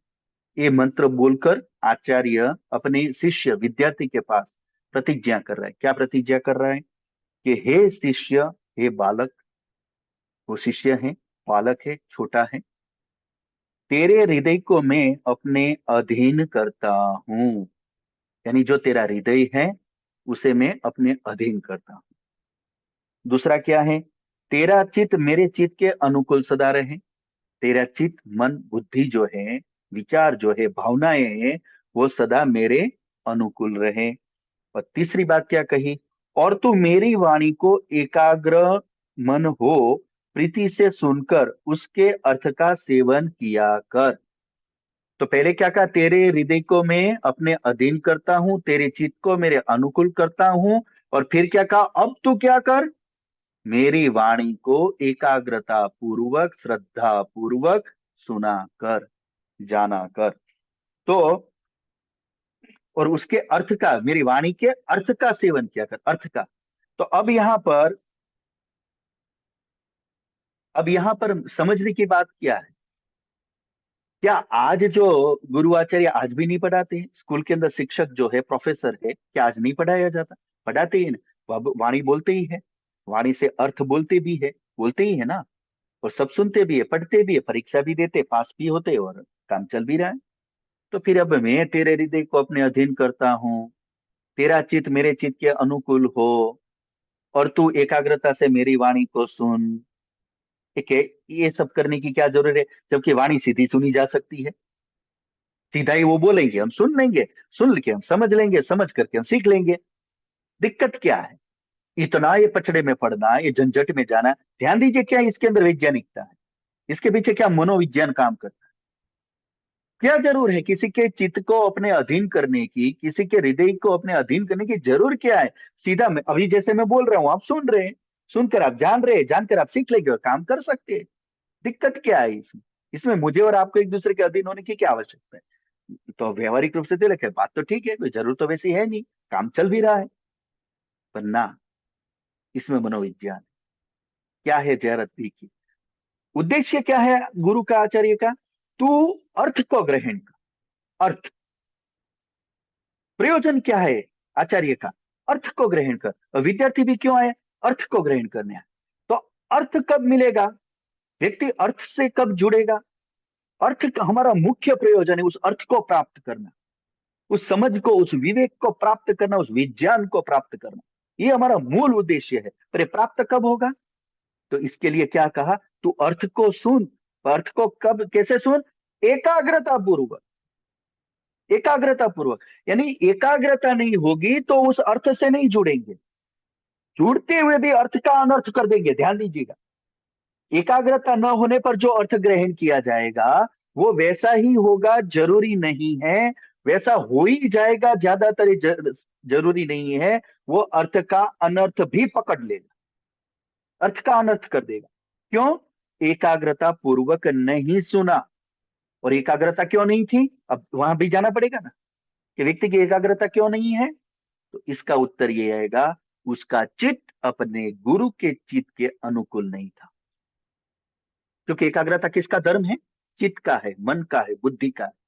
तो इसका अर्थ क्या हुआ? ये जो चित्त है, ये जो मन है, ये जो बुद्धि है, वो अपने गुरु, आचार्य और जो मेरा अध्यापक है, ये उसके अनुकूल नहीं है। इसका अर्थ ये हुआ वो प्रतिकूल है उसके, यानी चंचल बनी हुई है, मूढ़ बनी हुई है, अश्रद्धालु बनी हुई है, अविश्वास से जुड़ी, मतलब कई ऐसे दुर्गुण उस बुद्धि के अंदर हैं जो बुद्धि को एकाग्र नहीं होने दे रहे। तो वो चित्त उसके अनुकूल नहीं है। तो यहां भी तो प्रश्न आएगा, चित्त अनुकूल क्यों नहीं है? तो इसका उत्तर यह आएगा, क्योंकि उसने अपना हृदय अपने गुरु, आचार्य, अध्यापक के अधीन नहीं किया, अर्थात अपनी श्रद्धा को उसमें नहीं जोड़ा, अपनी भावना को, अपने प्रेम को, अपने विश्वास को उनके प्रति समर्पित नहीं किया, हृदय समर्पित नहीं किया। हृदय समर्पित न करने से चित्त के अंदर विकार रह गया, उसके अंदर संशय रह गया, शंका रह गई, अविश्वास रह गया, उसके अंदर आशंकाएं रह गई। परिणाम स्वरूप चित्त एकाग्र नहीं रहा। एकाग्र न होने से अर्थ की जगह अनर्थ ही बन गया, वो अनर्थवान बन जाए। तो सबसे पहली चीज ये होती है कि चित्त को समर्पित करना पड़ेगा, हमें समर्पित होना पड़ेगा। और ये चित्त की समर्पण करने की आप भारतीय परंपरा देखो, वेद की शिक्षा देखो, आचार्य क्या कह रहे हैं? पहली वाक्य को देखिए, हे शिष्य, हे बालक, तेरे हृदय को मैं अपने अधीन करता हूं। यानी तेरी भावनाएं, तेरी श्रद्धा, तेरा विश्वास जो है उसको मैं अपने अधीन कर रहा हूं। यानी आज से इन सब के ऊपर मेरा अधिकार घोषित हो रहा है। तू मुझे समर्पण कर रहा है और अब आज से इन सब चीजों पे मेरा अधिकार मैं घोषित कर रहा हूं। क्यों? क्योंकि इससे क्या होगा? तेरा चित्त जो है वो मेरे अनुकूल रहेगा, उससे तू एकाग्र रहेगा, निश्चिंत रहेगा, आश्वस्त रहेगा। तो तू शांति से क्या करेगा? विद्या अध्ययन कर सकेगा। और उसमें भी आचार्य पहले कहता है, मैं प्रतिज्ञा करता हूं। आचार्य कहता है, मैं प्रतिज्ञा करता हूं, सौगंध खाता हूं। क्या? मैं निश्चित रूप से तेरे हृदय को अपने अधीन रखूंगा। यानी ऐसा कभी कोई व्यवहार मैं नहीं करूंगा जिससे तेरी श्रद्धा को, तेरे विश्वास को हानि पहुंचे। ये आचार्य अपनी ओर से अंदर एक संकल्प कर रहा है, ये प्रतिज्ञा कर रहा है। तेरे हृदय को जब मैं अपने अधीन रखूंगा तो अपने वत रखूंगा, जैसा अपने प्रति मैं अपना व्यवहार करता हूं वैसा ही रखूंगा। तू निश्चिंत हो जा। अब ये चीजें जब एक आचार्य ने प्रतिज्ञा कर दी और उसने इन चीजों को हमारे सामने रख दिया, अब ये कर करके शिक्षा का प्रारंभ हो गया। और जब ये शिक्षा चल रही है तो शिक्षा के चलते हुए अब आचार्य यदि मैं डांट भी मार रहा है, ध्यान दीजिएगा, यदि लज्जित कर रहा है, अपमानित कर रहा है, तो भी कई बार क्या होता है, हमारी बुद्धि उखड़ जाती है। हम क्या मानते हैं? ये तो देखो, मेरे को 5 लोगों के बीच अपमान कर दिया, इन्होंने तो मेरे को डांट दिया, इन्होंने तो मेरी ताड़ना कर दी, मेरा ये कर दिया। ये चित्त अनुकूलता का लक्षण नहीं है। जब आप वहां पे समर्पित हो चुके हैं, चित्त अनुकूल कर चुके हैं, हृदय समर्पित कर चुके हैं, और फिर भी डांट पड़ रही है, ताड़ना हो रही है, दंड मिल रहा है, तो भी व्यक्ति सोचेगा निश्चित ये मेरे लिए प्रसाद है, निश्चित रूप से ये मेरे हित के लिए किया जा रहा है। पीड़ा देना, मुझे कष्ट देना, मुझे दुख देना मेरे आचार्य का प्रयोजन नहीं है, पर वो मेरा हित चाहता है कि किस प्रकार मेरा हित हो, और जो मेरे हित की बात कर रहा हो उसके प्रति अश्रद्धा होने का कोई मतलब ही नहीं है। इसलिए बाद में यही चीज शिष्य भी दोहराता है कि हे गुरु, हे आचार्य, मैं भी अपने चित्त को, अपने हृदय को आपके अधीन करता हूँ, चित्त को आपके अनुकूल करता हूँ। तो यही चीज फिर शिष्य भी बोलता है वो भी यही प्रतिज्ञा करता है, जब आपने मुझे इतना बड़ा समर्पण करने का अवसर दे दिया, तो मैं भी आपको ये अवसर दे रहा हूं, मुझ पर पूरा अधिकार आपका है, मैं आपका रहूंगा, आप जैसे चाहेंगे जैसे कहेंगे मैं वैसे रहूंगा। ऐसा जब समर्पण और श्रद्धा होती है, तब जाके व्यक्ति का चित्त निश्चिंत हो जाता है, सात्विक रहता है, और उस समय वो विवेकवान बन जाता है, और उसी समय वो क्या होता है, वो विद्या को ग्रहण करने में समर्थ होता है, वो अर्थ तक पहुंचता है। तो ये तो मैंने केवल एक मंत्र की व्याख्या प्रेरणा के दृष्टिकोण से थोड़ा आपको बताना चाहा था। तो इस प्रकार हर संस्कार के अंदर, हर मंत्रों में, ये ऐसी आपको हर मंत्र की व्याख्या जब देखेंगे, जब खाली समय हो, तो आप देखेंगे कि कितनी अच्छी भावनाएं इसमें है, इसके व्यवहार में क्या क्या लाभ है, पूरा मनोविज्ञान है। तो इन चीजों को इस ढंग से सोचकर समझकर जब हम करेंगे और कराएंगे, तो इन संस्कारों को लोग समझ पाएंगे। लोगों के जीवन में आज जो भी व्यवहारिक समस्या और संस्कारों के अभाव में है, तो इन संस्कारों को हम किस प्रकार प्रस्तुत करें, किस विधि से करें, और इसको हम कितने उत्तम रीति से करें, ये हमें करने कराने का प्रयास करना चाहिए। तो समय हमारा जिस प्रकार लगभग हो रहा है, तो अब हम आज यज्ञ का यहाँ पर प्रारंभ करेंगे।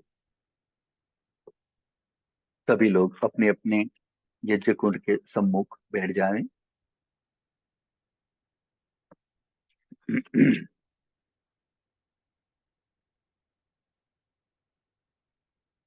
सीधे होकर बैठ करके पुनः ध्यान अवस्था में चित्त और मन को स्थिर और शांत करते हुए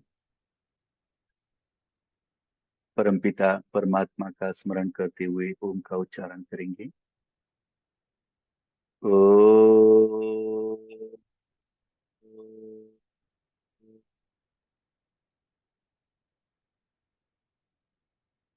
नेत्रों को खोल लें, अपने दाहिने हाथ में जल ले लें और आचमन करेंगे।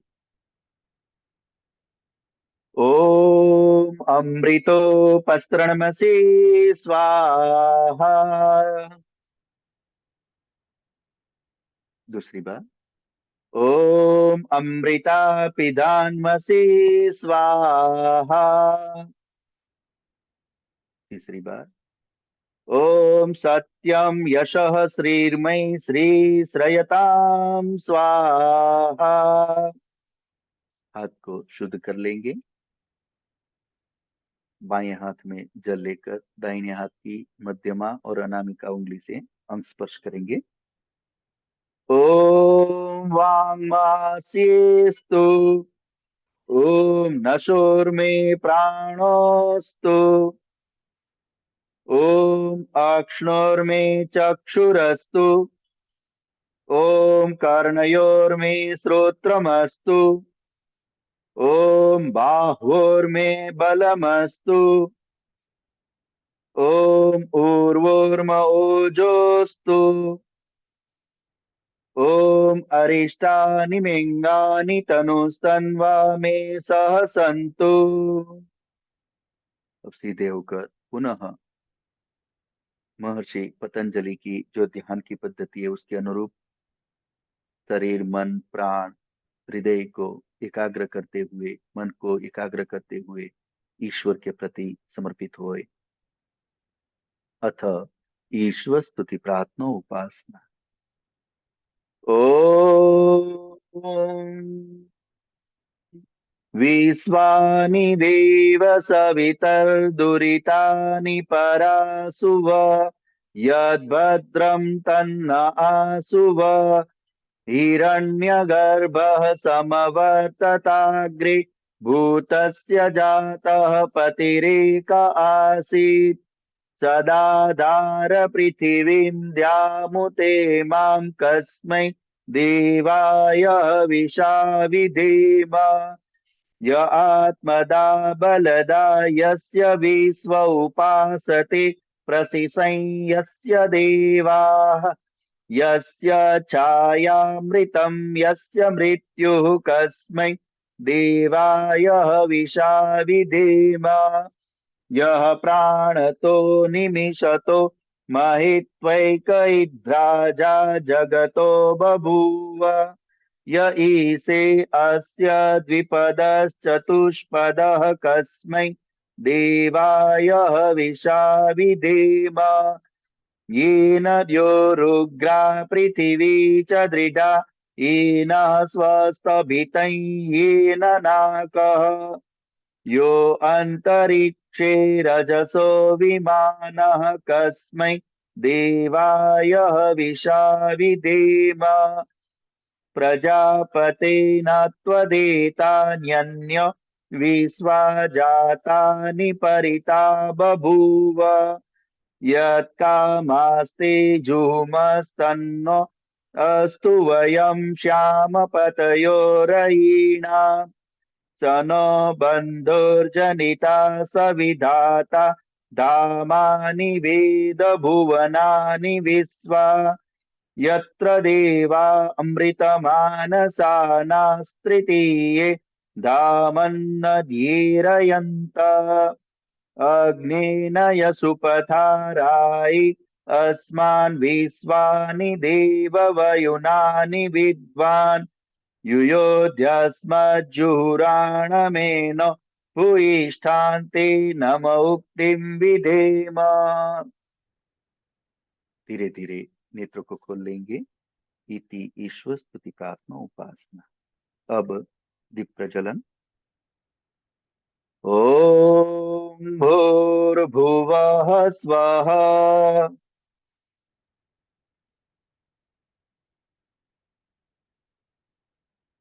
अब अग्न्यादान।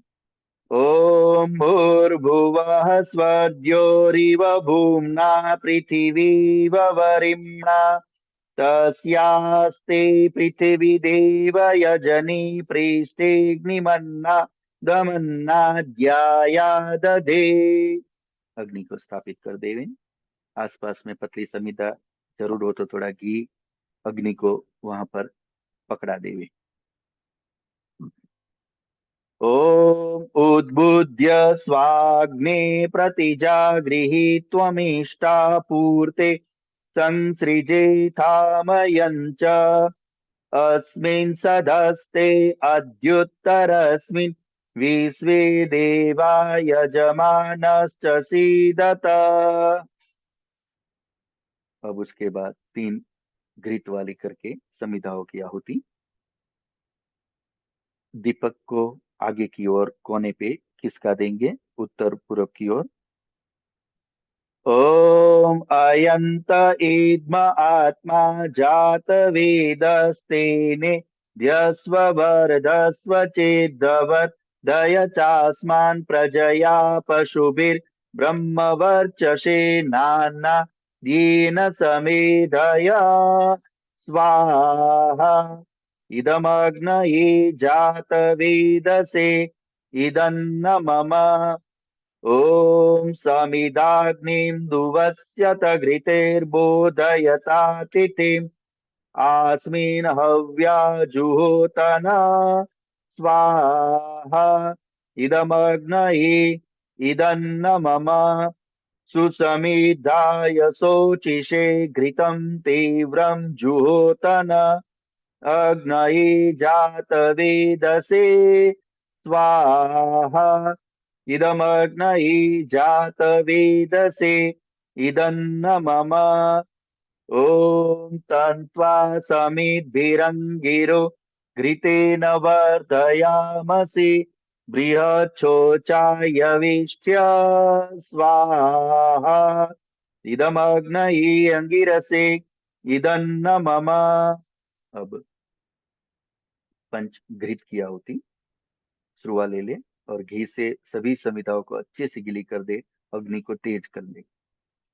ओम अयंत इद्म आत्मा जात वेदस्तेने ध्यस्व वर्धस्व चेद्दवत् दय चास्मान् प्रजया पशुभिर् ब्रह्मवर्चसे नाना येन समेधया स्वाहा इदमग्नये जात वेदसे इदन्न मम ओम अयंत इद्म आत्मा जात वेदस्तेने ध्यस्व वर्धस्व चेद्दवत् दय चास्मान् प्रजया पशुभिर् ब्रह्मवर्चसे नाना येन समेधया स्वाहा इदमग्नये जातवेदसे इदन्न मम ॐ अयन्त एद्म आत्मा जातवेदस्तेने द्यस्व वर्धस्व चेद्धवर्धय चास्मान् प्रजया पशुभिर्ब्रह्मवर्चसेनाना येन समेधय स्वाहा इदमग्नये जातवेदसे इदन्न मम ॐ अयन्त एद्म आत्मा जातवेदस्तेने द्यस्व वर्धस्व चेद्धवर्धय चास्मान् प्रजया पशुभिर्ब्रह्मवर्चसेनाना येन समेधय स्वाहा इदमग्नये जातवेदसे इदन्न मम ॐ अयन्त एद्म आत्मा जातवेदस्तेने द्यस्व वर्धस्व चेद्धवर्धय चास्मान् प्रजया पशुभिर्ब्रह्मवर्चसेनाना येन समेधय स्वाहा इदमग्नये जातवेदसे इदन्न मम। अथ जल प्रसेचन। जल सेचन करेंगे अपने पूर्व दिशा में उत्तर से दक्षिण की ओर। ओम अदितेनुमन्यास्व। पश्चिम दिशा में दक्षिण से उत्तर की ओर। ओम अनुमतेनुमन्यास्व। अब उत्तर में पश्चिम से पूर्व की ओर। ओम सरस्वत्यनुमन्यास्व। अब लोटे को छोड़ देवे मंत्रोपरांत चारों ओर कर लेंगे। ओम देव सवितः प्रसूवयज्ञं प्रसूवयज्ञपतिं भगाय दिव्यो गन्धर्वः केतपुकेतं न पुनातु वाचस्पतिर्वाचं न स्वदतु। चारों ओर जल सेचन कर लेंगे।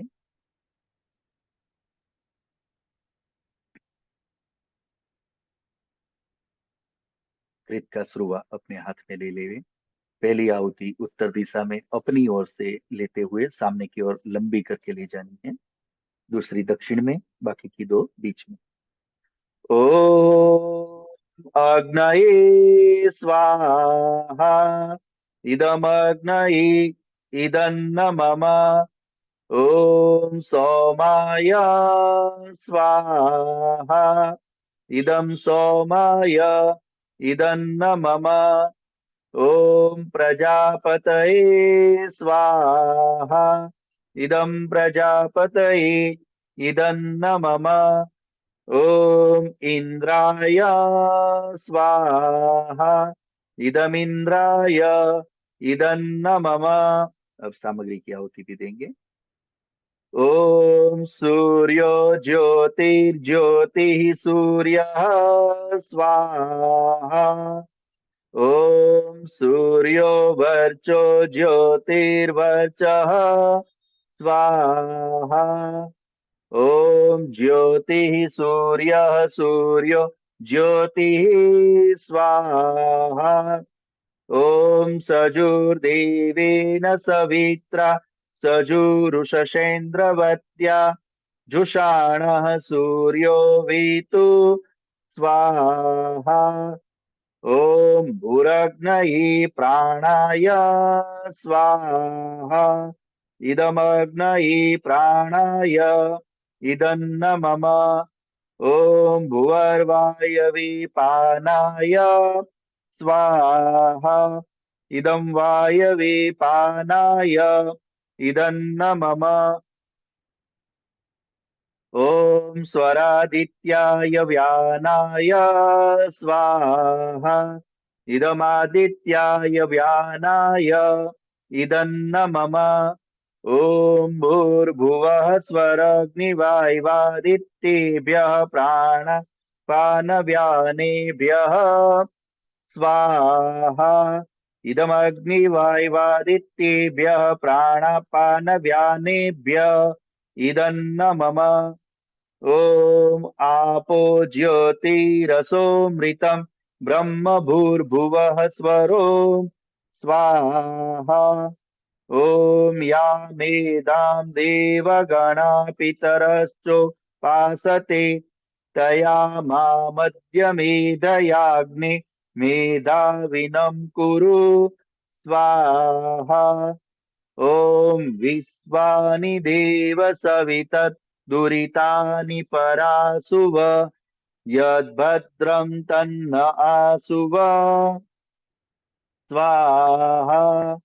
ओम अग्नेनय सुपथाराय अस्मान् विश्वानि देववयुना निविद्वान् युयोध्यस्मज्जुहुराणमेन हुइष्ठान्ते नम उक्तिं विधेम स्वाहा। सायंकालीन मंत्रों से आहुति। ओम अग्निर्ज्योति ज्योतिरग्निः स्वाहा। ओम अग्निर्वर्चो ज्योतिर्वर्चः स्वाहा। ओम स्वाहा। ओम सजुर्देवेन सवित्रा सजुरात्रेन्द्रवत्या जुषाण अग्निर्वेतु स्वाहा।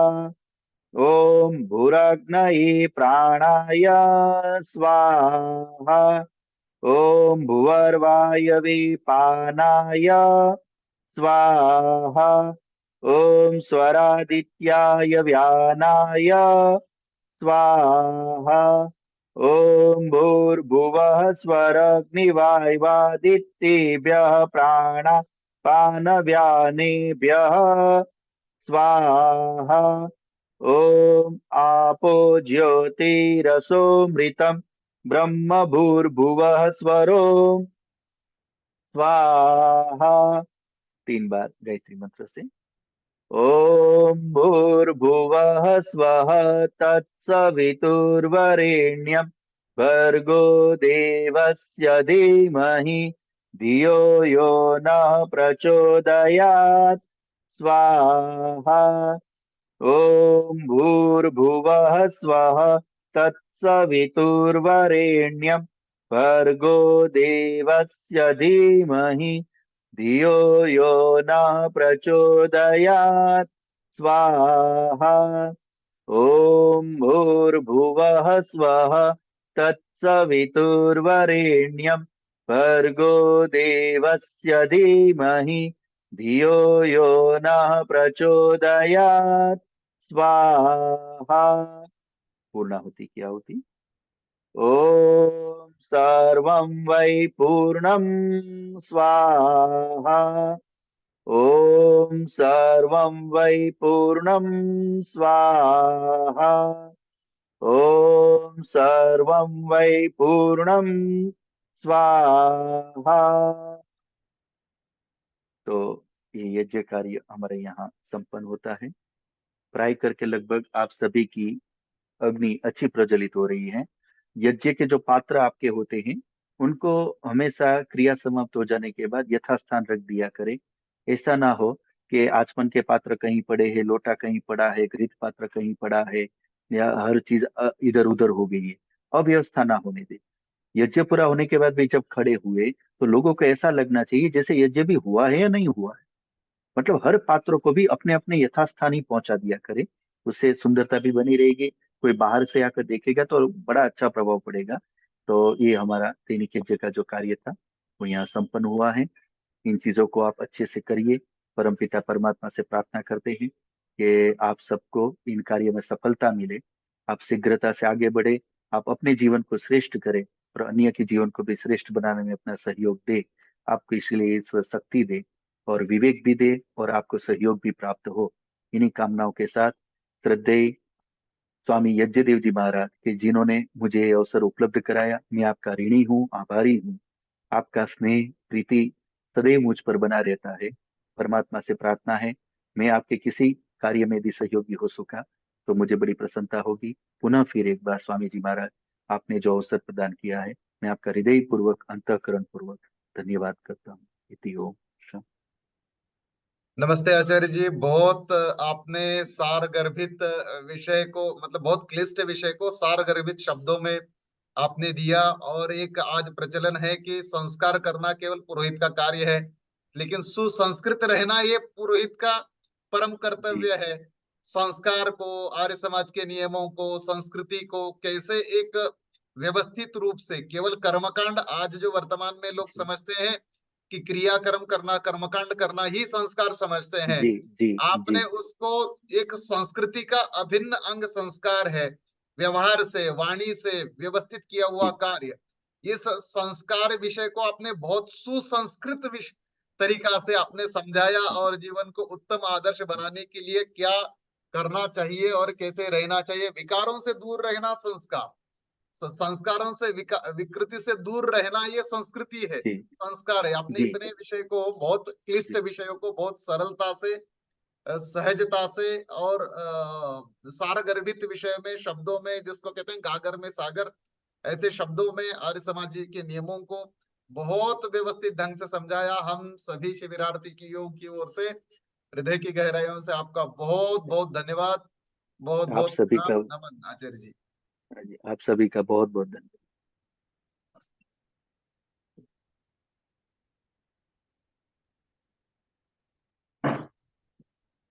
आचार्य जी सादर नमस्ते। आप को बहुत बहुत धन्यवाद।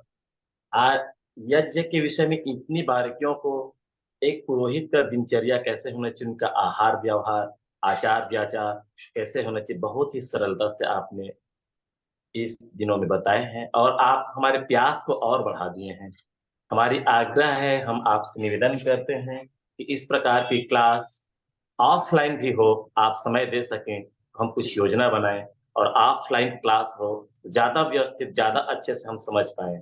ऑनलाइन क्लास में मैं अपनी बात कह रहा हूँ, बाकी सबको दृढ़ता से रहे होंगे क्लास में, कभी किसी का फोन आ गया, कोई अतिथि आ गया, कोई कार्य आ गया, तो क्लास डिस्टर्ब होता है। जब ऑफलाइन क्लास होगी तो हम सिर्फ आपसे जुड़े रहेंगे। तो मेरा निवेदन है कि इस प्रकार का क्लास ऑफलाइन भी कभी हो, और मैं पूज्य स्वामी यज्ञदेव जी से भी निवेदन करता हूँ कि इस प्रकार के क्लास को ऑफलाइन करने की आगामी समय में योजना बनाएं।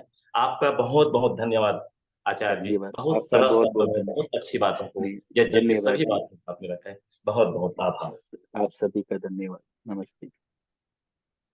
ओम।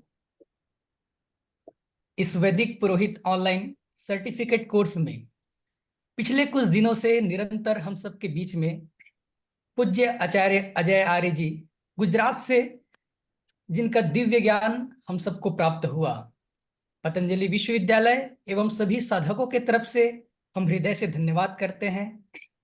आचार्य श्री ने अपने अमूल्य समय हम सबको प्रदान किए। आचार्य श्री ने बताया कि एक पुरोहित में क्या क्या गुण होना चाहिए, क्या क्या आवश्यक बातें हैं जो एक पुरोहित के व्यवहार में, वाणी में होना चाहिए। इसी क्रम में आचार्य श्री ने हमको बताया कि वैदिक एवं अवैदिक पुरोहित भी, हम तो वैदिक पुरोहित ऑनलाइन सर्टिफिकेट कोर्स में जुड़े हुए थे, लेकिन कुछ अवैदिक पुरोहित भी होते हैं। उन दोनों में अंतर क्या है, उस अंतर को बड़े ही सार गर्भित तरीके से आचार्य जी ने हम सबके बीच में रखा और हमको एक क्लियरिटी प्रदान की। आचार्य जी ने अपने प्रत्यक्ष अनुभव से क्रियात्मक रूप से कैसे हम यज्ञ को, संस्कार को संपन्न करा सकते हैं, उन्होंने कुछ अपना उदाहरण देकर, स्वयं के उदाहरण देकर बताया। जैसे एक सामान्य प्रतिदिन हम यज्ञ करते ही हैं, उस पे अग्नि निरंतर जलती रहना चाहिए। कैसे हम छोटी छोटी चीजों को, छोटी छोटी बातों को व्यवस्थित करके अपने पूरे संस्कार को, अपने पूरे अग्निहोत्र की इस प्रक्रिया को, संस्कार की इस प्रक्रिया को हम संपन्न करा सकते हैं। आचार्य जी ने सत्र के प्रारंभ में ध्यान के माध्यम से कैसे हम मन को अपने एकाग्र कर सकते हैं, और उस एकाग्रता का सहारा लेकर के अपने आने वाले जो क्रियाएं हैं उसको हम किस तरीके से संपूर्ण कर सकते हैं, पूर्ण कर सकते हैं, उनका विज्ञान आचार्य जी के माध्यम से हम सबको मिला। वैसे तो ऑनलाइन के माध्यम से हम जुड़े हुए हैं, लेकिन निरंतर अगर कनेक्टिविटी आचार्य जी के साथ हमारा रहा तो ऐसा अनुभव हुआ कि, और लोगों को कमी भी महसूस हुई कि ऑफलाइन भी कक्षा हम आचार्य जी के माध्यम से ले, तो कहीं ना कहीं आपके और हमारे बीच में एक कनेक्टिविटी जुड़ा हुआ था। आपके विचारों से, आपके दिव्य ज्ञान से हम ओतप्रोत हुए हैं। इसके लिए आपका हम हृदय से धन्यवाद करते हैं। और पुनः आपसे आग्रह करते हैं भविष्य में हमको आपका मार्गदर्शन, आपका ज्ञान प्राप्त होता रहे।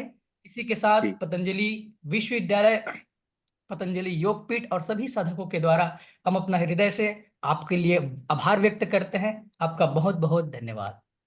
आप सभी का ये प्रेम, आप सबकी ये विनम्रता, आप सबकी ये उदारता और इस सहजता को मैं नतमस्तक हूँ। ईश्वर की कृपा आप सब पर हमेशा बनी रहे। बहुत बहुत धन्यवाद, बहुत बहुत धन्यवाद। हम लोगों की आपके प्रति कृतज्ञता व्यक्त करने का हमारा ये है, और आप हमें उल्टा ना आचार्य जी स्वामी जी, ना जी स्वामी जी महाराज, ये मेरा सौभाग्य है कि आपने मुझे शुभ अवसर दिया और आप सबके बीच आने का अवसर मिला। आपका बहुत बहुत धन्यवाद स्वामी जी। धन्यवाद तो आपका है आचार्य जी कि आपने जो है इतना व्यस्ततम समय में से आपने हाँ समय जी, निकाला, और अभी भी आपकी कक्षा का समय हो गया और हम समय ले रहे हैं। हम जैसे हाँ क्षमा जी, प्रार्थी है, लेकिन आपका ना जी, कृतज्ञता बिल्कुल नहीं, बिल्कुल नहीं, धन्यवाद बिल्कुल करना नहीं, चाहते हैं। बिल्कुल नहीं स्वामी बहुत जी। बहुत धन्यवाद आचार्य जी, आप हमारे बीच में आए, हमारे सभी साधकों को इस पुरोहित्य से संबंधित ज्ञान विज्ञान को हमें बताने के लिए आपका बहुत बहुत धन्यवाद। बहुत प्रणाम। ओम आचार्य। धन्यवाद, धन्यवाद।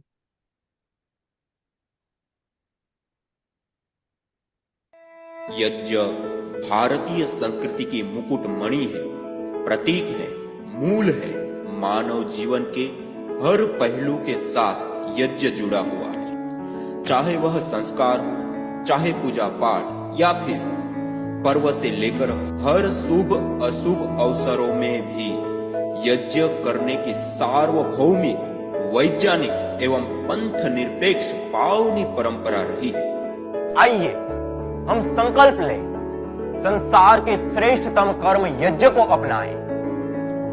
पिंड और ब्रह्मांड में संतुलन कायम करने वाले यज्ञ को अपने जीवन का अभिन्न अंग बनाएं एवं प्रकृति मां के प्रति अपने ऋणों को अदा करें। विश्व स्वास्थ्य का एक नारा, यज्ञ से होगा जग उजियारा। कर दो।